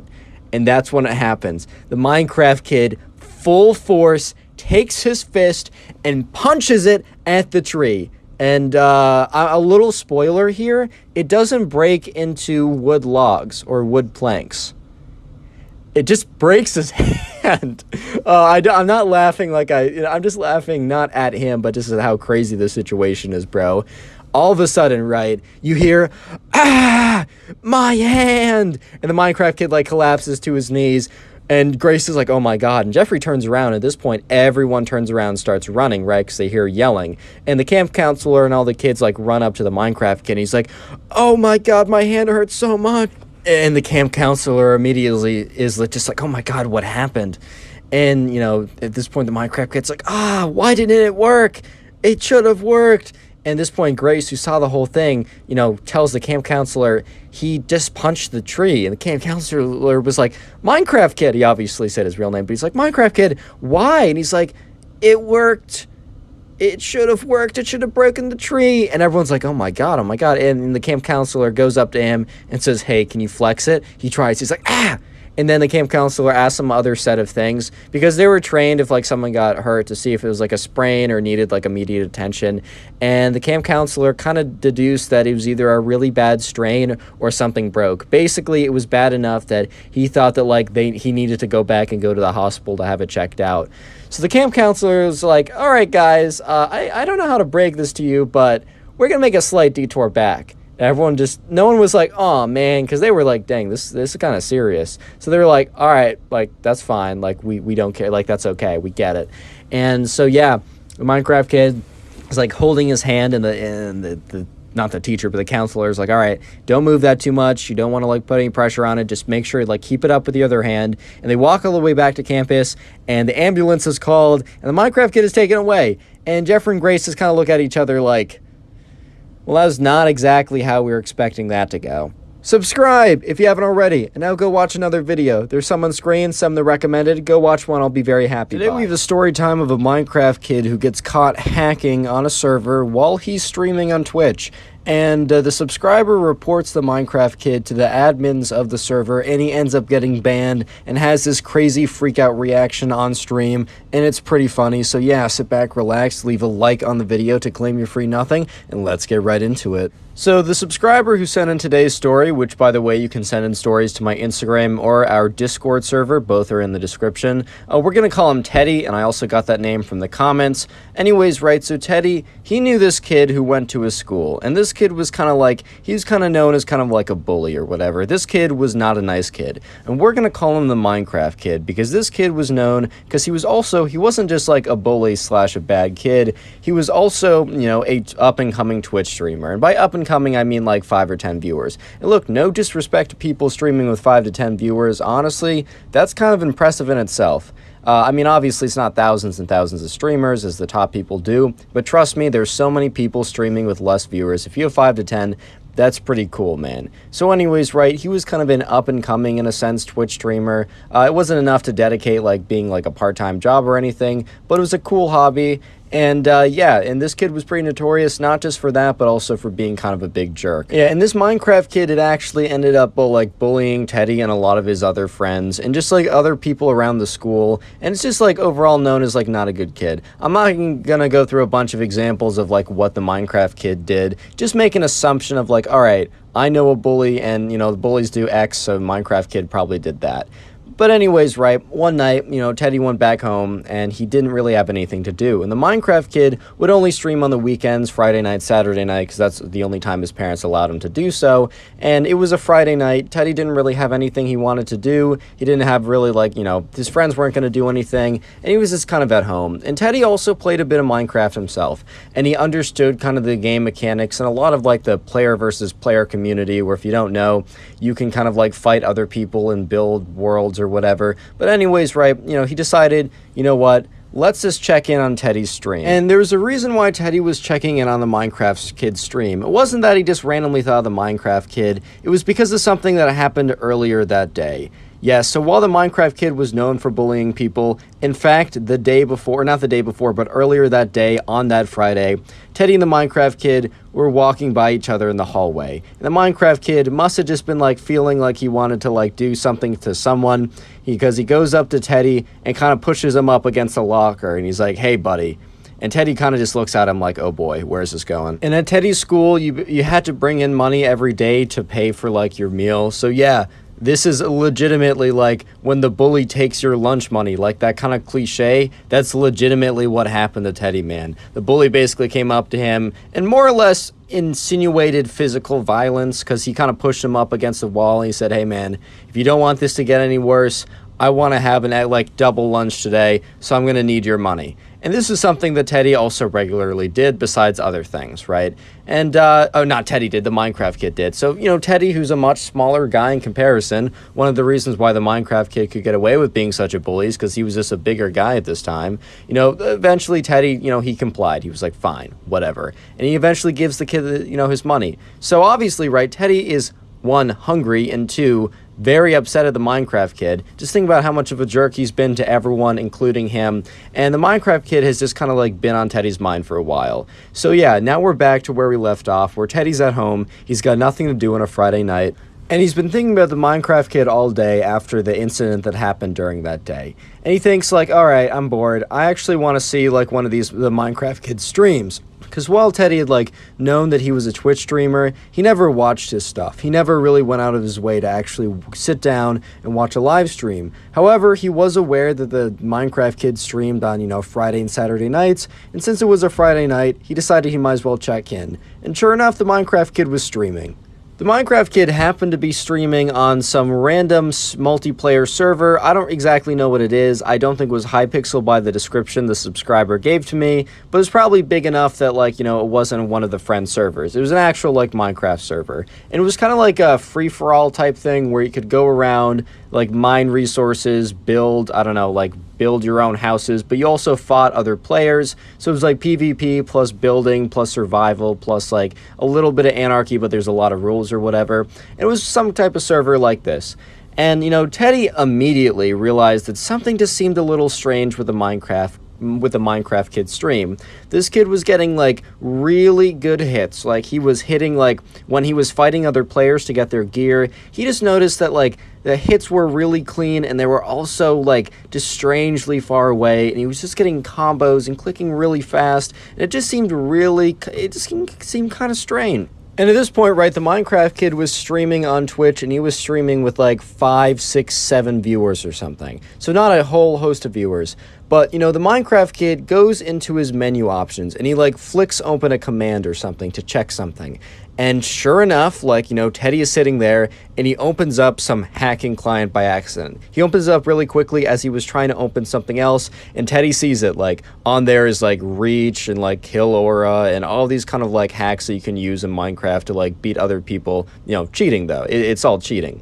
And quickly, right, you know, the Minecraft kid quickly, like, you know, closed it and got out of it and then continued on as if nothing was happening at all. So at this point, right, Teddy was like, oh, wait a minute. Right, this kid's like cheating, and all the stuff that he's doing is 100% against the rules of the people on the server, you know. And so he's like, wait a minute, you know, he probably doesn't think anyone caught him, so he's not going to be super careful. If I can catch this kid messing up bad enough on stream and recording it, I can send this to the moderators of the server and get him banned, maybe even getting him banned on stream, and I can see this guy's reaction, which would be a little bit of karma for what he did to me today and for what he's done to everyone for like the last couple years. And so when, you know, as soon as Teddy thought that, he turned on his recording software and was just recording his stream.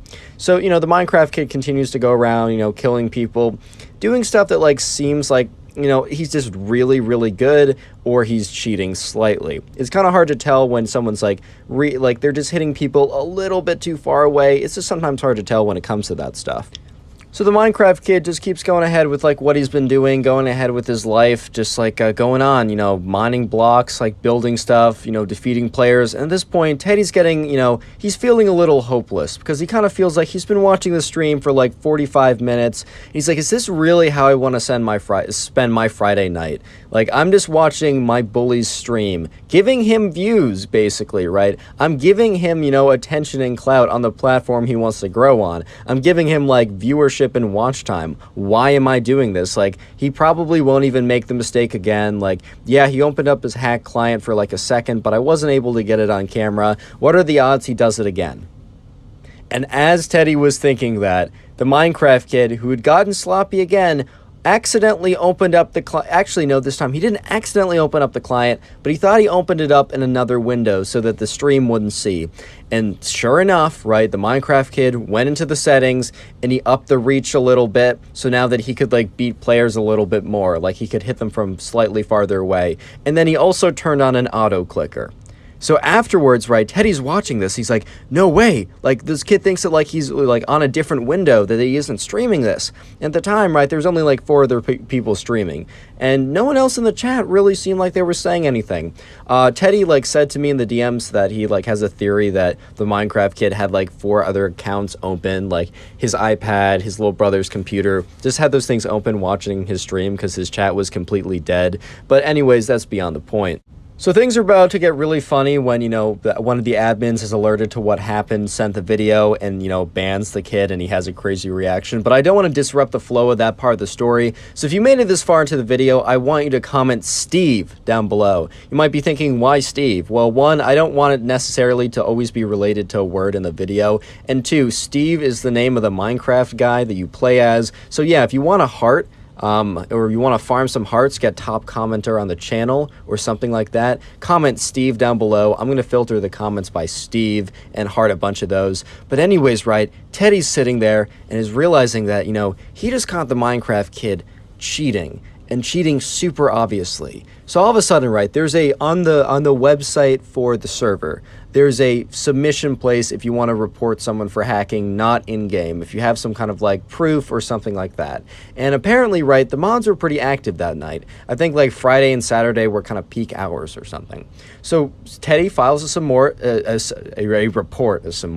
One like equals one prayer for my brain, guys. Teddy files a report after editing the footage that he had recorded, because it was like 55 minutes at that point, so he cut it down to like 30 seconds of the actual footage of, you know, him opening the hack client. He gave the username of the Minecraft kid, and then he also gave a link to the Twitch stream, right, to kind of like show the validity of everything that happened. And so Teddy submitted that, sat there, and just started to wait.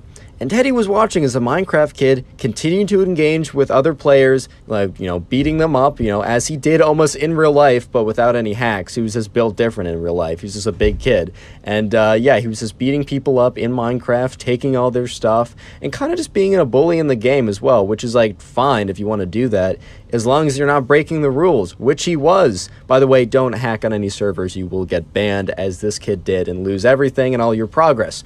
But anyways, right, Teddy was sitting there and he kind of felt once again kind of hopeless, kind of a sense of loss, because he's like, dude, he's not getting banned. He's still playing. I submitted a report and nothing is happening. And once again, I'm starting to feel like I'm wasting my Friday night, man. I'm watching this kid, giving him support on a platform he wants to grow when he honestly doesn't deserve it. Like, I don't know if this is a good use of my time. And once again, as Teddy was thinking that, the Minecraft kid is like hitting another player. And then all of a sudden, right, his clicks don't really respond. Like, you know, if you've ever lagged out in Minecraft, you might like do a bunch of features and you see that like your hand is like punching or hitting something and there's no response. And all of a sudden, right, that was happening to the Minecraft kid. And he's like, oh, lag. This server sucks, bro. And as soon as he says that, right, on screen appears like he gets kicked out of the game, and on screen says, you have been banned for 28 days for breaking, like, or for hacking, and this is like, you know, auto clicker, kill aura, reach, etc., all that stuff. And the Minecraft kid is looking at that like, what? Like, this is a total mistake. What just happened, guys? And by what happened, guys, he means what happened, Teddy, plus the other 4 bots he has pretending to watch his stream. And he's just like starting to panic a little bit. He's like, what? What do you mean? I mean, I wasn't hacking at all. I'm gonna submit an appeal. And he's like, what? This is so outrageous. And the whole thing was being streamed at this point, right? The Minecraft kid was starting to freak out, and he opens up the website for the server he was playing on, and he opened up an appeal for a ban. And for example, I've had to appeal a ban before. I was banned on Lunar twice. Yeah, I'm not going to make a story about it, but I was doing nothing. Like, I click at like 6 clicks per second, I'm bad, and they banned me twice. And I'm like, bro. And every single time they're like, our fault. So like they sometimes do mess up, right? And so the Minecraft kid, he submitted an appeal. And he's like, dude, I wasn't doing anything. And the thing was, right, he got a response right away. And on the response, the admin said, dude, or maybe he didn't say dude because he has to be like official or whatever because it's a business or something. But he basically says like, we saw you open up a hack client on stream. Why, like, you literally streamed evidence of you cheating. At this point, right, the Minecraft kid starts to freak out. He's like, that's not true. It's not what you think. It's not, it's cosmetic. It's a screenshot. It's not real. It's fake. At this point, he starts like blabbering on because he knows he just got banned. And the thing is, right, all of his content so far has apparently been from like this server and like all the progress he had, because it's like cumulative and you save your progress. Basically, all of his progress was lost at this point. So he's freaking out. He's like, this isn't fair. I didn't cheat. You don't have any evidence. You don't have any evidence. And he like starts typing and he starts replying. He's like, you have no evidence of such. Unban me immediately. And within like a minute, the moderator replies with no words, no images, no nothing. He responds simply with a 30-second long video file. And Teddy's watching the whole thing like, oh my God. That's my screen recording. I got him banned. And the Minecraft kid is like, what? And he opens up the file, and the file starts playing. And yes, sure enough, it's his stream, and it shows him opening up his hacking client or whatever in another window that he thought wasn't being streamed, but he accidentally opened it on the window he was streaming on. And at this point, right, the Minecraft kid, instead of responding, ends the stream. So instead of being like, guys, I wasn't hacking, he just is like, nah, I quit, goodbye. Subscribe if you haven't already, and now go watch another video. There's some on screen, some that are recommended. Go watch one. I'll be very happy. Thank you. Story time of a Minecraft kid who actually thought that creepers were real and embarrasses himself in front of everyone in his class during a trip to the dinosaur museum. Yeah, I'm not even kidding. Sit back, relax, leave a like on the video to claim your free nothing, and let's get right into it.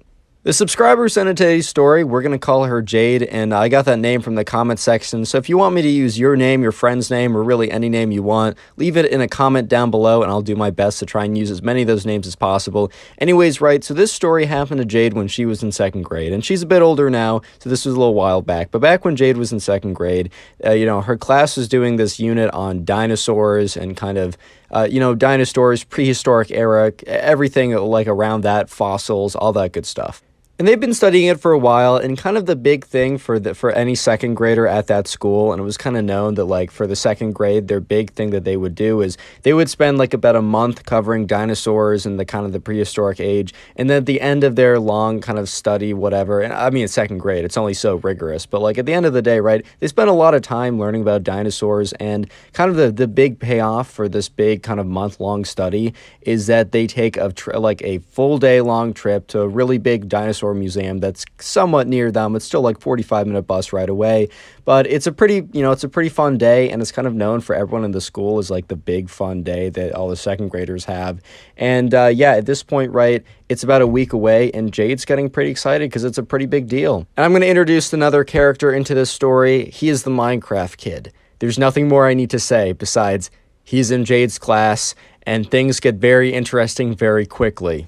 And anyways, right, a week passes, and it's finally the day. It's the big day. They all kind of like get there kind of early that morning. Their school normally starts around 8, but for that day, they're asked to get there at 7, which a lot of the parents are a little, they wake up, drive up their kids, and they're all kind of cranky because they have to get up at 7 in the morning, which is a little inhumane. I'll be real. They don't have to get up at 7 in the morning. They have to get up at like 6 to drive their kids there at 7. But all the kids, when they get there, are like kind of like all wide-eyed and excited because, hey, man, it's the big day. It's the dinosaur museum day.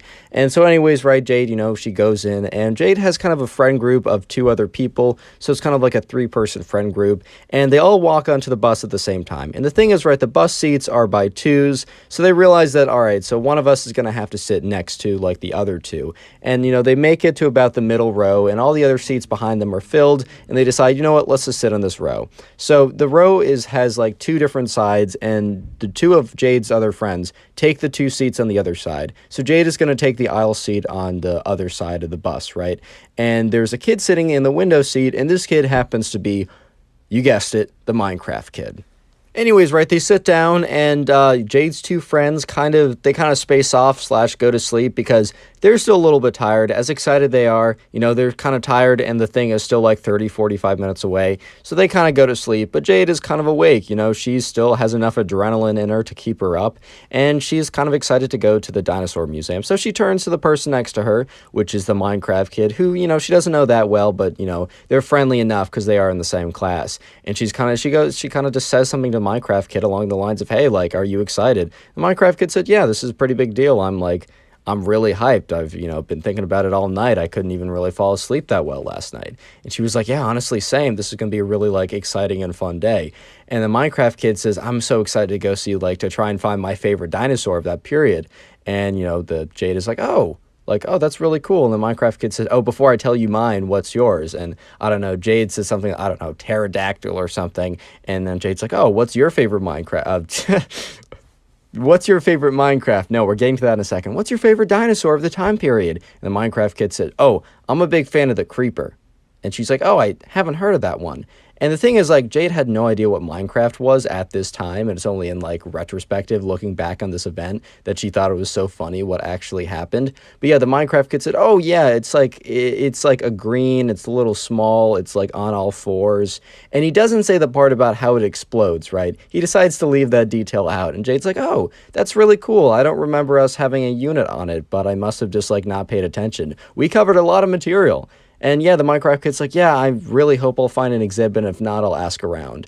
And so anyways, right, they eventually get there, and they start, like, single file off the bus. So the teacher basically calls them all together, and they kind of get all huddled up in a group, and the teacher says, hey guys, like, we're going to be walking around. Us teachers will be kind of walking around to make sure you guys don't get in trouble. But you more or less have free reign of whatever you want to do today. Go ahead, explore any exhibits you want to. Go try out anything. You must stay within the dinosaur museum itself. You can't leave it.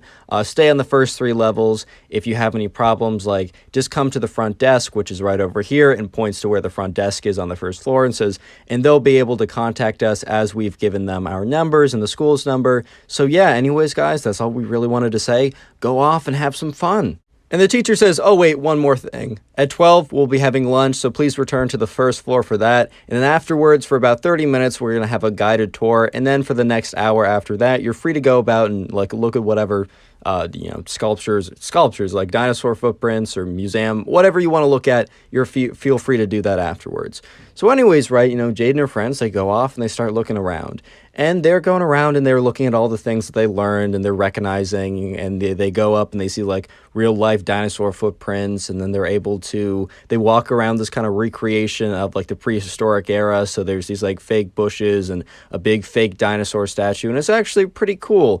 And eventually they meet up with the Minecraft kid, who seems to be, like, frantically looking around. Okay, maybe not frantically, but is intensely kind of, like, pacing around trying to find something. And they kind of look at him, and Jade is like, hey, is everything okay? He's like, I can't find the creeper. Like, I can't find anything about the creeper. I've been looking for sculptures. I've been looking for any kind of information. I just can't seem to find anything.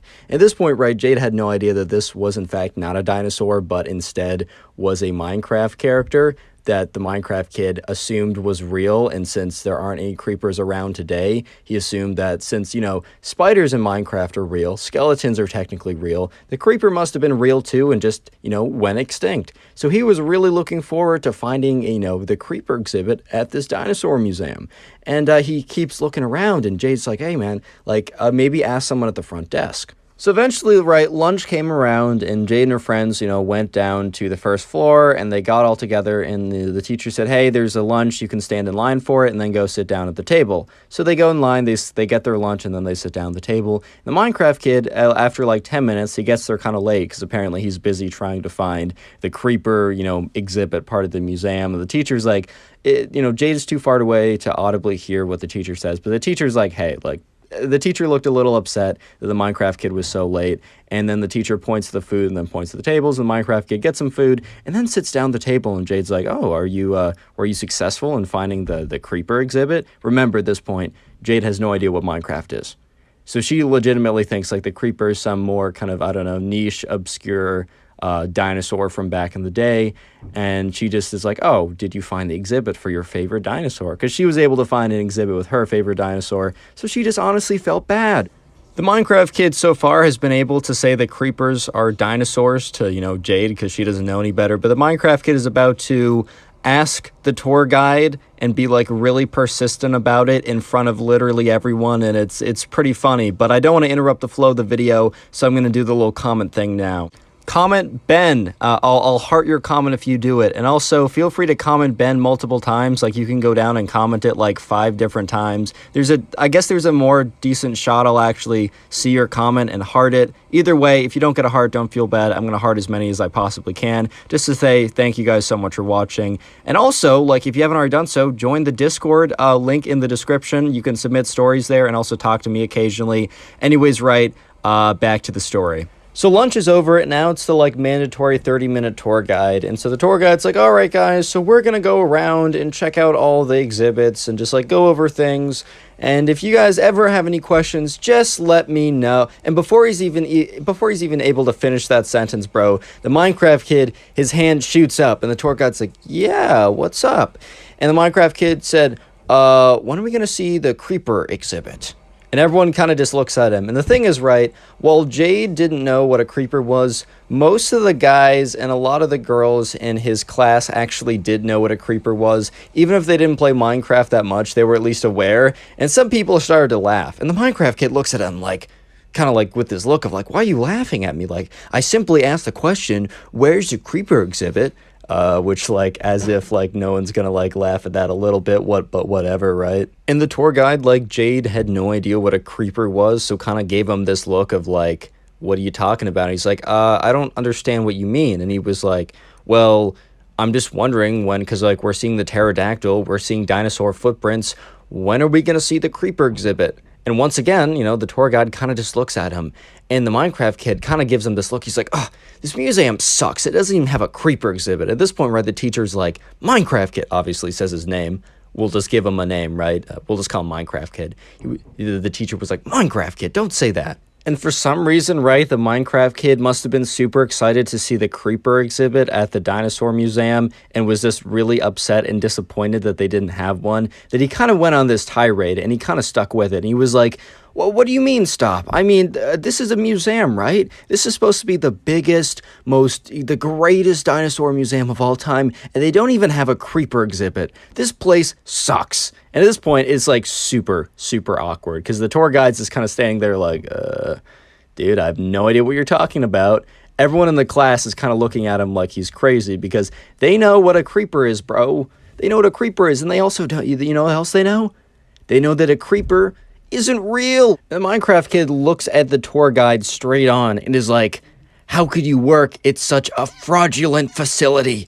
This place is disgraceful. I bet the dinosaurs would be ashamed if they knew that you were doing this, which is just kind of funny, but hey man, it's a second grader. They're bound to say stuff like that. And at this point, right, the teacher's like super embarrassed, and the teacher goes up and like looks at the Minecraft kid and is like, stop, I don't know what you're doing, but stop it.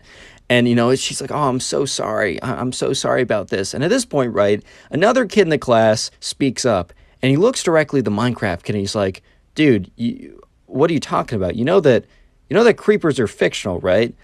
And the Minecraft kid's like, does fictional mean, like, prehistoric era only? And then the kid's like, no, dude, fictional means fake. Like, they're not real. And the Minecraft kid's like, That's ridiculous, man. Spiders are real. Skeletons are real. Why wouldn't creepers be real? They're probably just extinct. You don't know what you're talking about. And at this point, right, the teacher looks at the other kid and is like, well, what do you mean fake? Is it from a video game? It looks at the Minecraft kid and is like, are you making a scene about a video game? At this point, right, Jade is starting to put two and two together that no, creepers are not actually real, as everyone has no idea what they are. And in fact, probably from a video game, and yes, they are. At this point, right, the Minecraft kid is starting to realize that his logic of, if I don't see them now, they must be prehistoric and extinct, maybe doesn't hold up, because he's like, oh yeah, the Ender Dragon probably isn't real, and the Wither probably isn't real. And he's like, uh-oh. And he just realizes, right, that he just made a huge scene, called the tour guide like a fraud and a phony just because his museum didn't have a creeper exhibit. And the Minecraft kid looks right up at the teacher, who's just eyeing him like, dude, you've kind of messed this up. You've embarrassed us all. And all of a sudden, right, the Minecraft kid feels this like hand on the collar of his shirt, and he looks up, and the teacher has grabbed his shirt and starts pulling him away. And Jade is watching the whole thing happen, and the Minecraft kid basically gets pulled away from making a scene, and the tour guide is like, all right, well, let's continue on. So our first exhibit, ... whatever goes on to explain it. And essentially, right, the Minecraft kid got told that he's got to sit down because of like the big scene he made, and that he's not grounded. I don't know what to say. He's not like in suspension or anything, but he basically has to sit there at lunch for the rest of the duration of the field trip because he made a scene over Minecraft creepers not being in a dinosaur museum, which is, if you're going to make a scene, man, at least have it be something real. And for like the rest of that school year, whenever the teacher would be like, all right, now we're going to learn about whatever, and she'd be like, any questions? Some like kid in the class would always raise their hand and be like,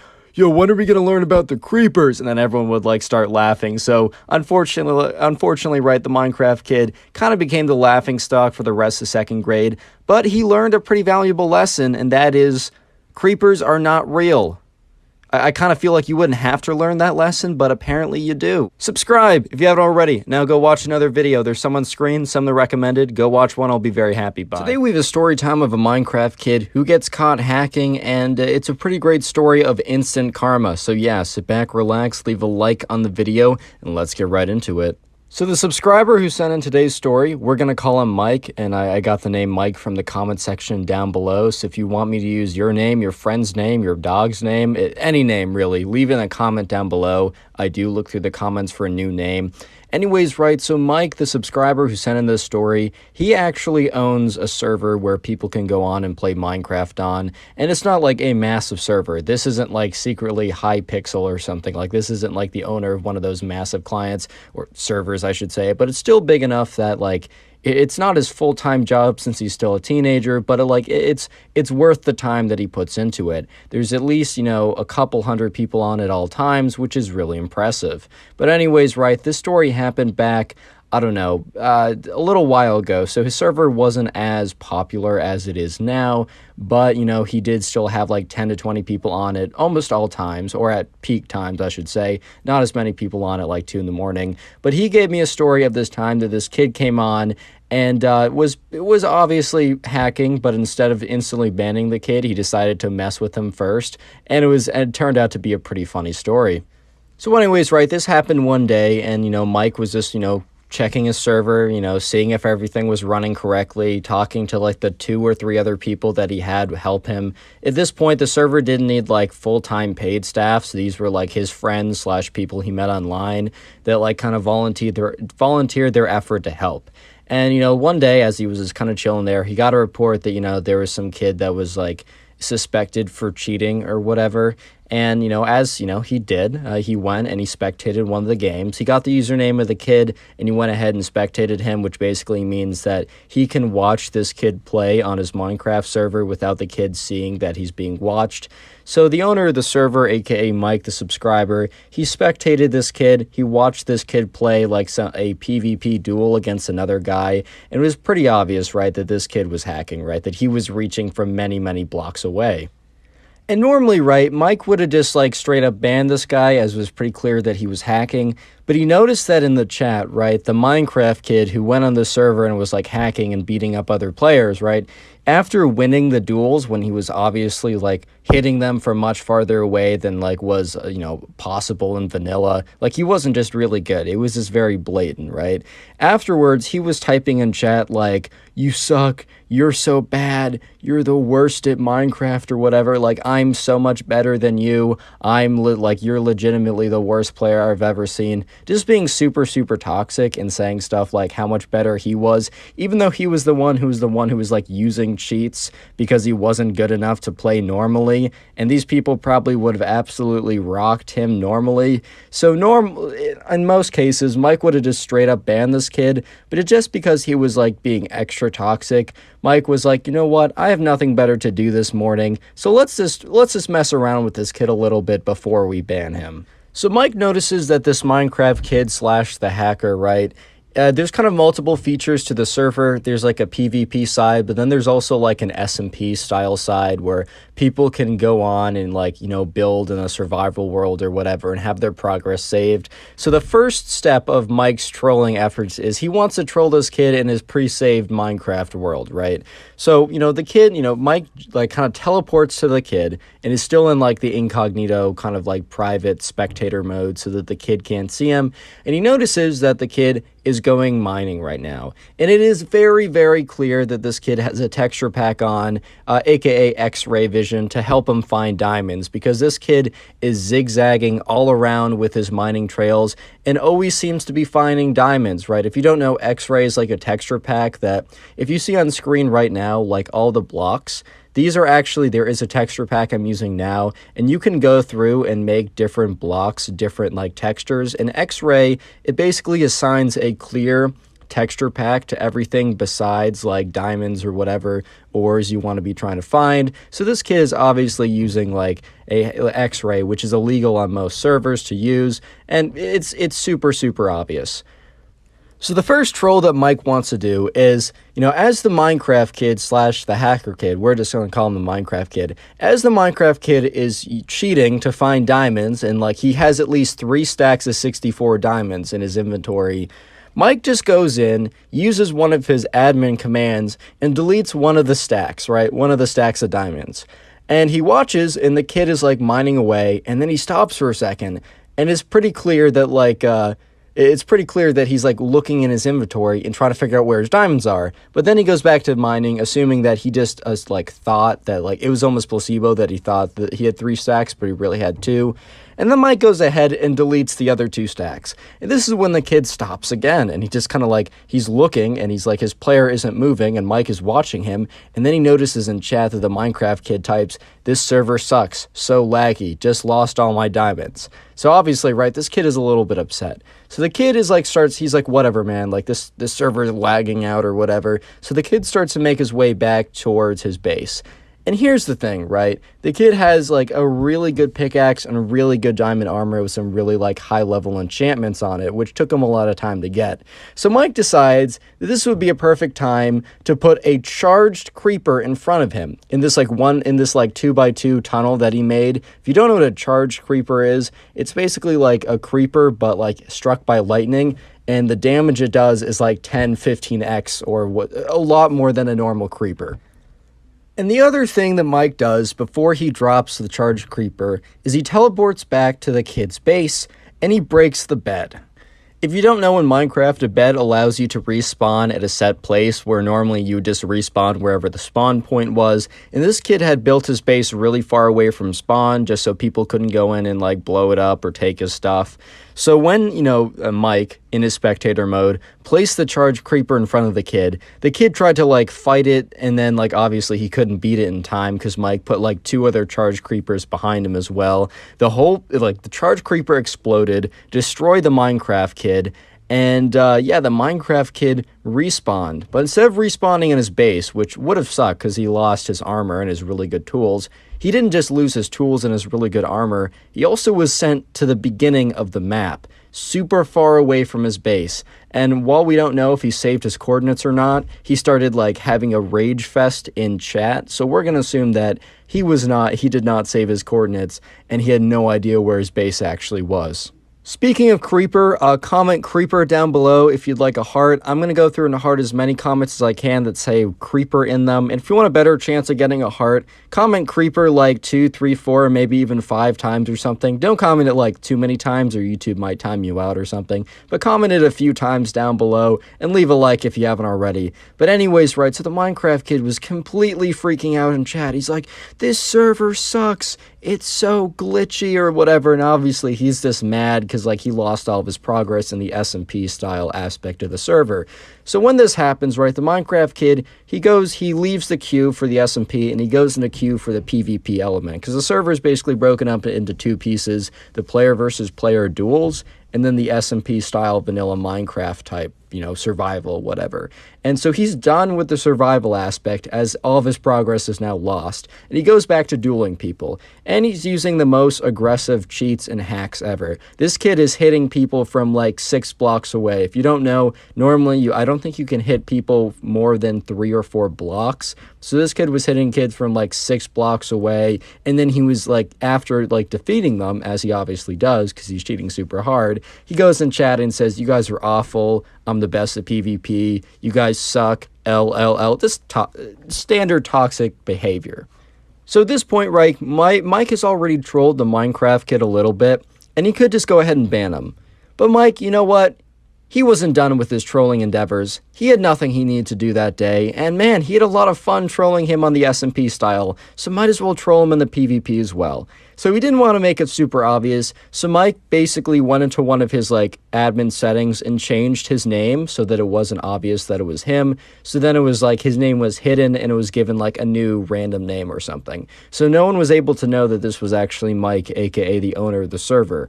And next what he did was he didn't like duel request this kid because maybe the kid would have ignored it and just stayed in like the general duel queue or whatever. He just made it so that the next person that the kid would play would be him. He had some admin powers that allowed him to do such, right? So anyways, Mike queues in a game with this kid.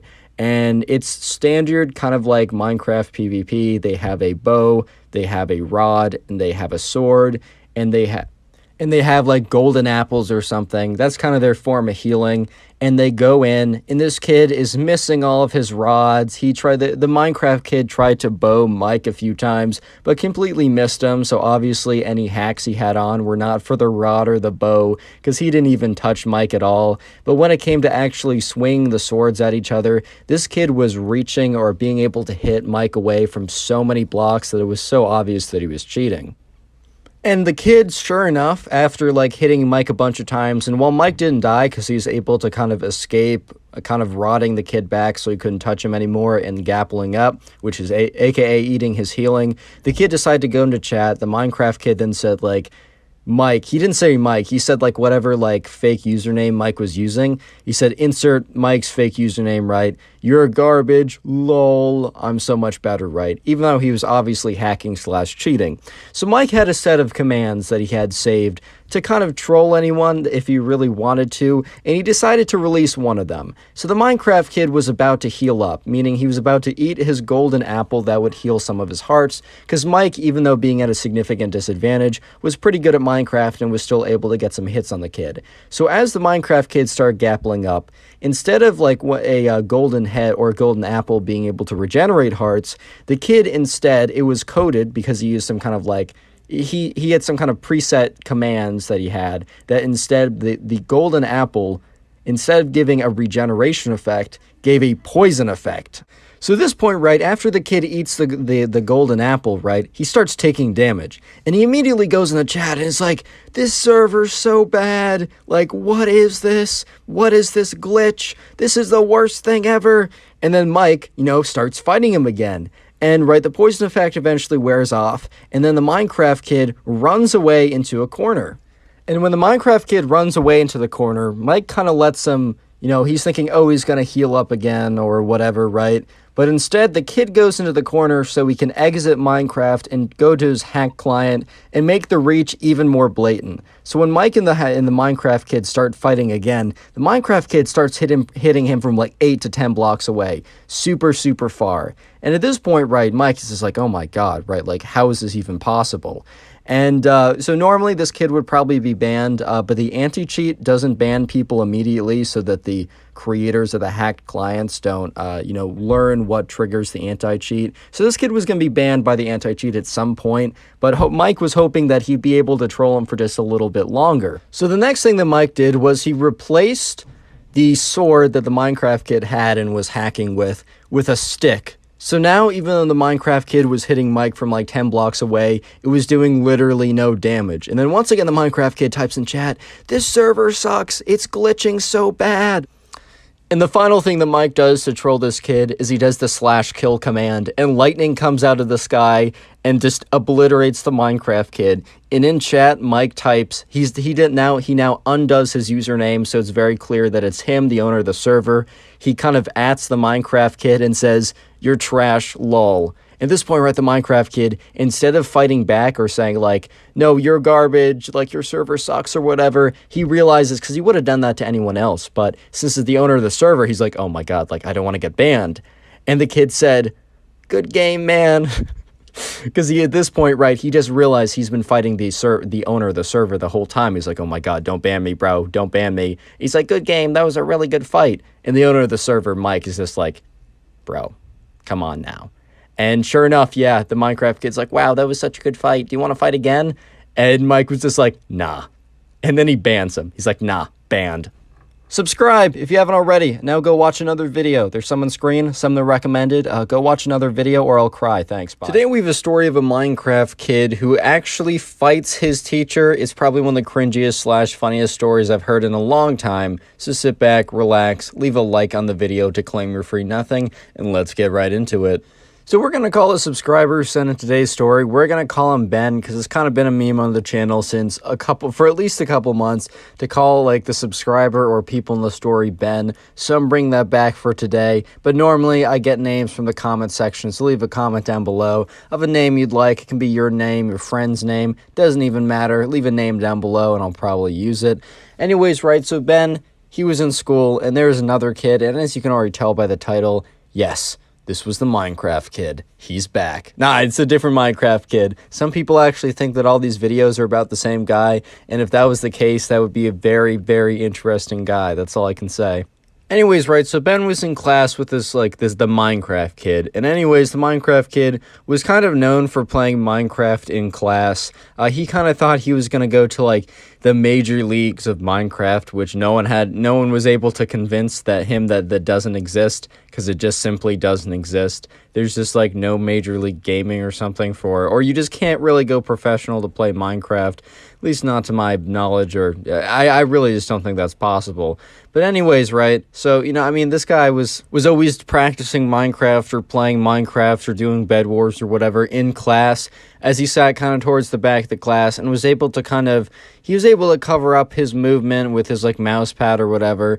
I don't totally understand the logistics of how you could be able to get away with that. All I can say is I know I'd never be able to get away. I don't think I'd ever try this, but I don't think I'd ever be able to get away with something like this. I don't see how it's possible, but apparently it was for at least a very long time. So the Minecraft kid would never be actually paying attention in class. And this class wasn't super easy. I mean, it wasn't, like, conceptually that hard to remember or figure out, but it was a lot of memorization, and paying attention was pretty essential to do well in the tests.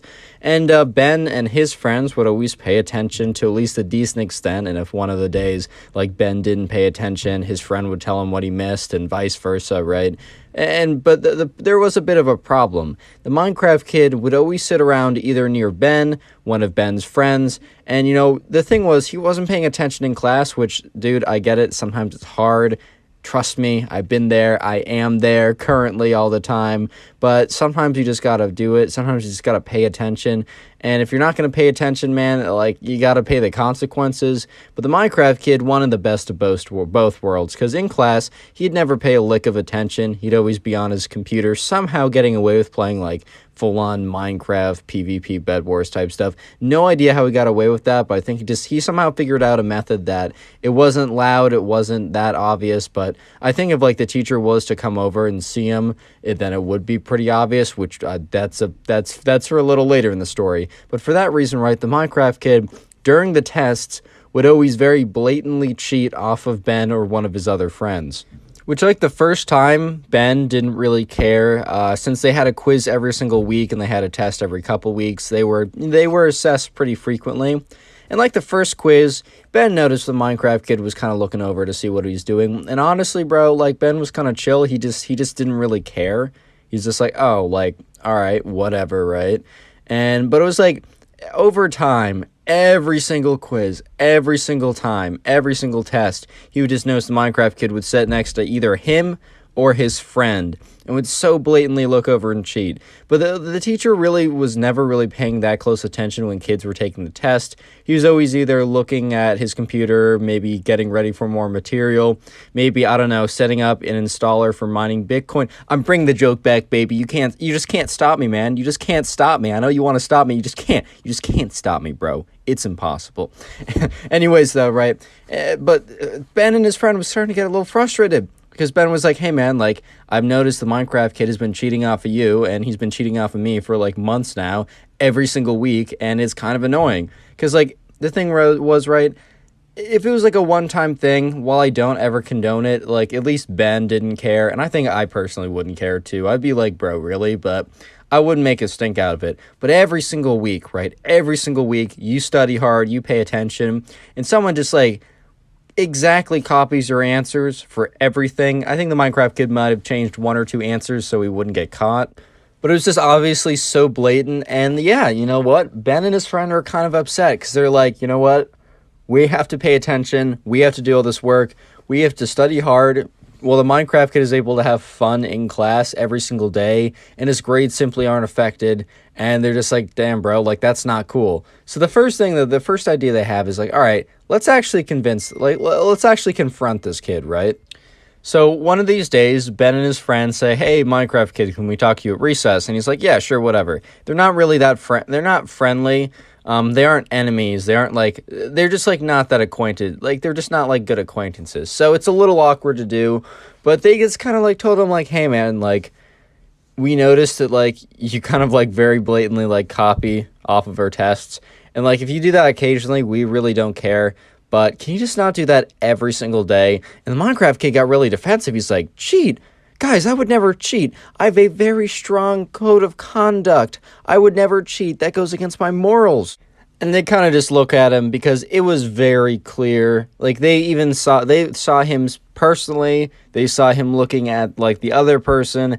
It was very clear that he looked over, wrote something down, looked back at his paper, then looked back over, wrote something down, looked down at his paper. Like, they even checked his answers. Like, they would glance over at the end of the test, and they would be exactly the same, except for, like, one that he obviously changed just to keep him safe. And he'd always get that one wrong because, you know, it wasn't the right answer because they chose the right answer.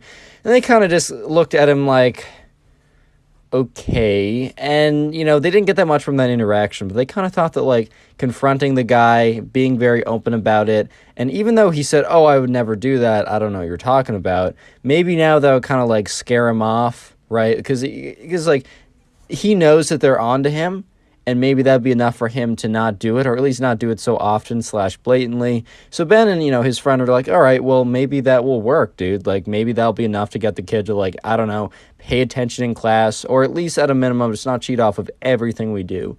But sure enough, right, in class, he's still playing Minecraft somehow. He's, like, training to be a professional or whatever, or something, I don't know. And yeah, sure enough, the next time a test comes around, the Minecraft kid, once again, is just very clearly looking at Ben. Looks over at Ben's answer, writes it down, and even at one point, right, Ben makes direct eye contact with him as he's about to cheat off another answer. And the Minecraft kid, instead of being like, oh my god, like I'm caught, or like looking down, he just looks at him, gives him like a wave, and then looks down at his paper. And Ben is just completely like, dude, like, are you serious? Like, you even just acknowledge that you're cheating. It's just like, you're cheating, you're doing it blatantly, and when we confront you, you're not even saying, hey man, like, can I, like, pay you $5 to, like, keep cheating off your answers? I don't know if that'd be a great solution, guys. I'm not saying that's the right answer here, but Ben was like, bro, you lied to my face, you're gonna use my answers, and you smile at me? We're not boys. You can't be doing that. What? And you might be thinking, how on earth does he actually fight the teacher at this point from what's happening? Trust me, it gets really crazy really fast. But before that, comment teacher down below. I'm going to try and heart a bunch of those comments. Maybe even comment teacher like 2, 3, 4, 5 times or something. I can't guarantee that I'll heart all the comments, but I'll do my best to get at least a good handful. And also, while you're down there, first line of the description, or one of the lines in the description, is my second channel. I have been posting a decent amount there. So if you want to check out some other kind of more variety content, go ahead and make sure to subscribe to that channel. But anyways, right, back to the story. And the Minecraft kid is still cheating. So Ben and his friend kind of like go up to each other after that class, and it's like, dude, Ben was like, dude, he still was cheating off of me. And the friend's like, yeah, bro, I watched. It's very obvious. And Ben's like, I even made eye contact with him. I thought he was going to look down all embarrassed or whatever. But dude, he looked at me, smiled, and waved. He thinks we're boys. We're not boys. So they kind of came up with a plan, and they're like, you know what, Minecraft kid is going to be playing Minecraft in class. He keeps on getting away with it. You know what? I have an idea. I'm not going to spoil it. I'm just going to tell you what happens, and you'll figure out the plan as we go along. But anyways, right, next day rolls around, and Ben is sitting next to the Minecraft kid. And once again, the Minecraft kid just gets into his Minecraft game, is playing as usual, playing as always. No one knows how he gets away with playing in class, but when the Minecraft kid starts playing, he kind of gets really into it, and it's as if, like, the surroundings kind of fade away. Because in the beginning, he was a lot more, like, listening to what's happening. He'd, like, close down his game several times if he thought the teacher might have been paying attention. But he's been doing this for weeks, if not months now. So he's feeling pretty confident, and his confidence has led him to be cocky. And cocky enough that he just, like, turns on his Minecraft game, tunes out the rest of the class, and by the time the bell rings, he just shuts off his game and leaves. Like, he's at that point, right? And Ben kind of realizes this, or at least he's betting on that being the case. So anyways, right, the next day in class, you know, they're talking about something, whatever, the teacher's talking, and Ben's like, oh, I have a question on the homework. So the teacher's like, all right, Ben, like, what's up? At this point, right, Ben is sitting right next to the Minecraft kid, and Ben's like, oh, it's like, can you help me, like, I have a very specific question. I don't think it'd be important for the whole class to hear. Can you come here to help me with it? And the teacher's like, yeah, sure, like, whatever. Because, like, people were kind of working on some assignments or readings or whatever anyways, so it wasn't like he was stopping class to individually help Ben. He was just kind of, like, answering general questions. And if the question didn't help everyone, sometimes this is better to have the teacher talk to you one-on-one. So the teacher's walking over towards Ben, and the Minecraft kid has no idea that, you know, Ben raised his hand, asked a question, and or the teacher was coming over. He was just so engrossed in his game and so confident and cocky that he would never get caught that he wasn't even paying any attention. Like, all like the sound around him kind of faded away. And sure enough, the teacher walked down and was kind of paying attention towards Ben. But as he walked closer to Ben, he was able to get at like an angle where he could see exactly what the Minecraft kid was doing. And the teacher was like, oh, is he like trying to open up a file to do work? And he like turns the corner a little bit or whatever. He gets into a position, he gets into an angle where he can see exactly what the Minecraft kid is doing, and he realizes he's been playing Minecraft, and the teacher comes to the conclusion, this kid's been playing Minecraft the whole time, and there's a good chance he's been playing Minecraft not just today, not just the day before, but for a very, very long time. So the teacher walks up to the Minecraft kid and says, what are you doing in my class? And takes his hand and shuts the screen of the game. So it was like a laptop. It wasn't like a desktop or anything. He wasn't wheeling in a full-on desktop or something. But, you know, the teacher goes in, shuts the screen of the game. So obviously that kind of either pauses it or quits him out of the game. But, you know, it's a multiplayer game, so you can't pause a multiplayer game. Mom, I can't pause a multiplayer game. And he looks up. He's like, dude, what the heck, bro? I was in the middle of a game. You can't just do that. And the teacher's like, don't talk back to me. Like, I just caught you playing games in class. That's, like, super against the rules here. You can't be doing that. And the Minecraft kid stands up and says, well, yeah, you know what? I'm training to be a professional. I'm putting in the grind. I'm putting in the grind every day. I'm going to make so much more money than you or anyone else here who goes to the school. I shouldn't even be coming to class. I just have to. And the teacher looks at him because, like, this kid never really spoke up. So the teacher was a little bit, like, taken aback. And the teacher's like, well, I'm confiscating this till the end of class, and grabs the computer. Yeah, you might say that grabbing the computer might have been an overreaction. You can also say there's a perfectly fair reaction. Either way, it paled in comparison to the reaction from the Minecraft kid. And the Minecraft kid's like, give it back! And punches the teacher in the nose. Like, straight up is like, bah! At this point, right, the teacher just, like, stands there in shock. The Minecraft kid didn't, like, knock him out or push him back or anything, but he did, like, some solid damage to them. I mean, he didn't, like, break anything, but it was, like, a full-on punch. It was, like, legit. It wasn't, like, a little tap. It wasn't, like, a whiff or anything. It was, like, a full-on, legitimate whap. At this point, right, the Minecraft kid, all, like, the, all the energy he had, all that energy he had against the teacher, being all, like, oh, like, you can't do that to me, like, I'm trying to be a professional, all that disappeared instantly as he hit him in the face, because he realized that he messed up big. And the teacher just looks at him, and at this point, the whole class have been watching this whole thing going down, and after the Minecraft kid punched the teacher in the nose, they all kind of gasped, and it went so silent, because they're just like, they've never seen anything like this happen before. The Minecraft kid's like, sorry, it was a reflection, it wasn't on purpose, bro, like, that's on me, He was, like, really trying to backtrack super hard, because he knew that he was in such big trouble, and the teacher just looks at him, and just points towards the door. He's like, get out of my class. Go down to the principal's office. I'll be following you there in like 1 minute. Don't try and get out of this. Don't tell the principal anything that isn't happening, because I'll tell him if you don't.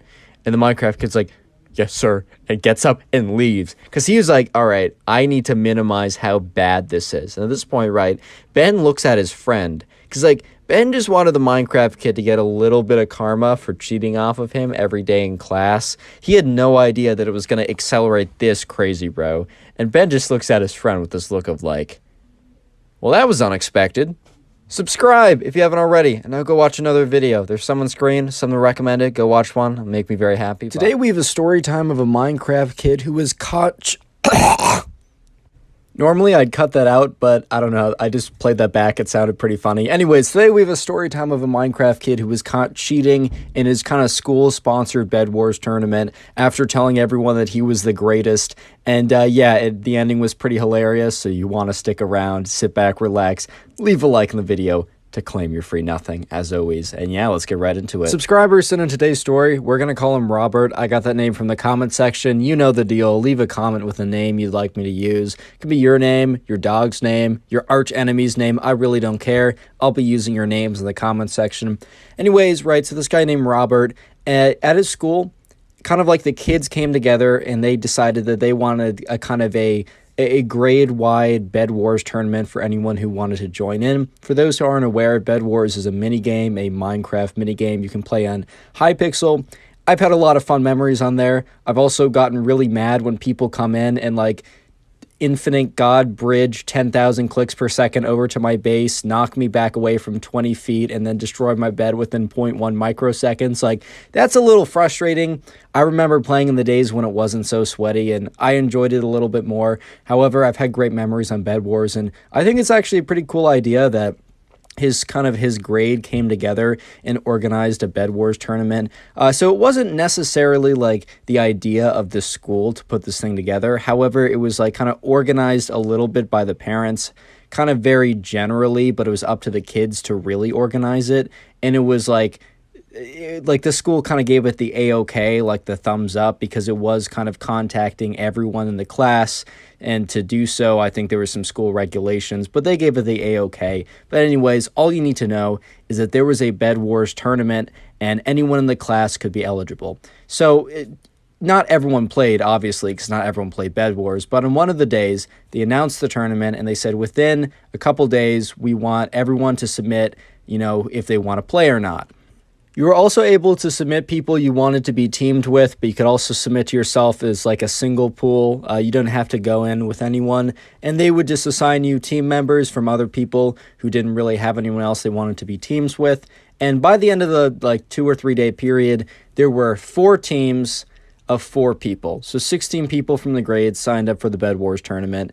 And I think the prize was like and all you can eat, like, because there's like a local Sunday place, and there was like the prize was like you can get whatever you want. I mean, obviously one ice cream, you can't get there like infinitely every single day, but you could get one, you know, whatever, all you can eat ice cream prize if you win the Bed Wars tournament. I think runner up was just like you got nothing. It was just like win it. It was all or nothing basically. And so Robert, the subscriber, he signed up with his friend James, and I'm giving him a name because he actually is kind of relevant in the story, and I will be referring to Robert's teammate and his close friend James as James from here on out. However, there was also another kid who we're going to call the Minecraft kid. And he's called the Minecraft kid because, I don't know, he's called the Minecraft kid. He plays Minecraft or something.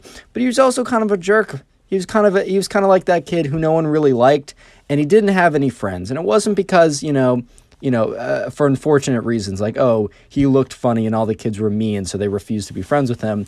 No, he didn't have friends because he basically alienated himself from everyone because he was like cruel to everyone for no good reason. And he was also very boastful and full of himself. And he definitely displayed a lot of that the week before the Bed Wars tournament itself. And the Minecraft kid, for the entire week up until the actual day of the tournament, was talking about how he was significantly better than everyone and how he was going to absolutely wreck everyone and completely destroy everyone and how they shouldn't even bother. They shouldn't even bother because he was just so much better. And so, yeah, Robert and James, who didn't already like this kid in the beginning, kind of made it their goal to make sure to beat this kid. Make sure this kid couldn't beat them. So Robert, James, and the other 2 teammates who I'm not going to give a name to because they weren't super important. I'm just going to call them Teammate A and Teammate B in case I need to like say in case I need to reference them specifically. But the 4 of them, during that entire week after they finished their homework, they trained. They were on the grind, man. They were grinding to get that #1 spot because they wanted that all you can eat, ice cream, whatever coupon thing, but that wasn't even that important to them. Honestly, that was just like That was the cherry on top. That was a little extra. The real prize they wanted was to beat the Minecraft kid, because he was a big jerk, and he also was super full of himself, and he was super confident he was going to win, and he made it so publicly. Of course, that's the best prize in the world, man. Anyways, Robert, James, and player A and B, they trained pretty extensively that entire week when they were done with homework. And finally, by the end of the week, it was the day of the tournament. So the tournament was kind of like bracket style, or it wasn't like that much of a bracket. It was just like the 4 teams, 2 of them play each other, and then like the winners play for the final round. And anyways, right, Robert and James and their team did not play against the Minecraft Kids team in the first round. And if they both won their next positionings, they were going to then play it. They were going to play each other in the final round. So anyways, in the first round, Robert and James, they kind of win pretty easily.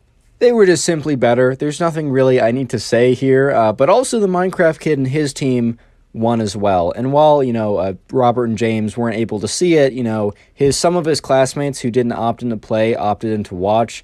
And they, one guy texted, Robert and was like, yo, bro, Minecraft kid is pretty good. His team swept the other team. And, Robert and James were feeling pretty good coming off of their win, but, kind of that good feeling dissipated as soon as they heard that, the other team also got swept, and that it, wasn't just them, clearing house and, destroying everything. And, they were a little bit concerned, to be honest.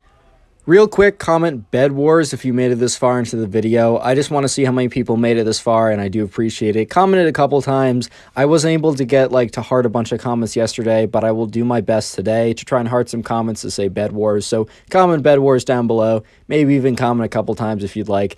But anyways, right, it's finally here. It's the final, the finale, the moment that Robert, James, and player A and B have been training for this entire week. An opportunity to beat the Minecraft kid at his own game, supposedly. So they enter into the match, and right away, right, they have this kind of bed defense strategy where 3 of them go in, 1 stays back. They're rushing middle, 1 rushes diamonds to get some upgrades, 1 is putting down the bed defenses. Everything is going to plan. And then, James, not Robert, the subscriber, but James, he's in middle trying to get some emeralds, maybe even put some pressure on the other team. He encounters the Minecraft kid. And Robert and James, they're not in the same place because they're not all at the same house or whatever. Some kids went over to some of the kids' houses to watch, but Robert and James were connected via Discord. And Robert heard James go, whoa, hold up now, wait. And all of a sudden, right, Robert's just like, James, is everything okay? Are you good? And, he looks in chat, and sure enough, James was slain by the Minecraft kid or whatever. And James is like, that guy hit me from so far away. I don't know how he did it. And at this point, right, Robert and James weren't really suspecting anything hacking related, as you will see in the title, right? But he's like, oh, wow, maybe he's just really good at player versus player, battles, PvP stuff. So, and then Robert was like, all right, James, and player A and B, because they were also in the VC. He's like, all right, so we got to really step it up when it comes to not, PvP. We got to be really good with strategy and breaking beds effectively and efficiently. We should probably also get stacked up, because apparently he is really good at PvP, and we just need to have a winning chance. We need Prot 4 diamond or what. Diamond's a little excessive. I played a little bit. I know it's not necessary. But anyways, right, the game keeps on going on. And finally, right, Robert's bridging to one of the islands. And at that island, sure enough, is not James, but the Minecraft kid. And then Robert, is like, all right, let me fight this guy. And he doesn't even get 1 hit on this kid. And it's not super clear. Robert at this point is suspicious. But there's also a chance that he really just is as good as he claimed to be. Maybe all the boasting and bragging wasn't for nothing. Maybe he just genuinely was that good. Because some people are just so good at, Minecraft, you can't even touch them, man.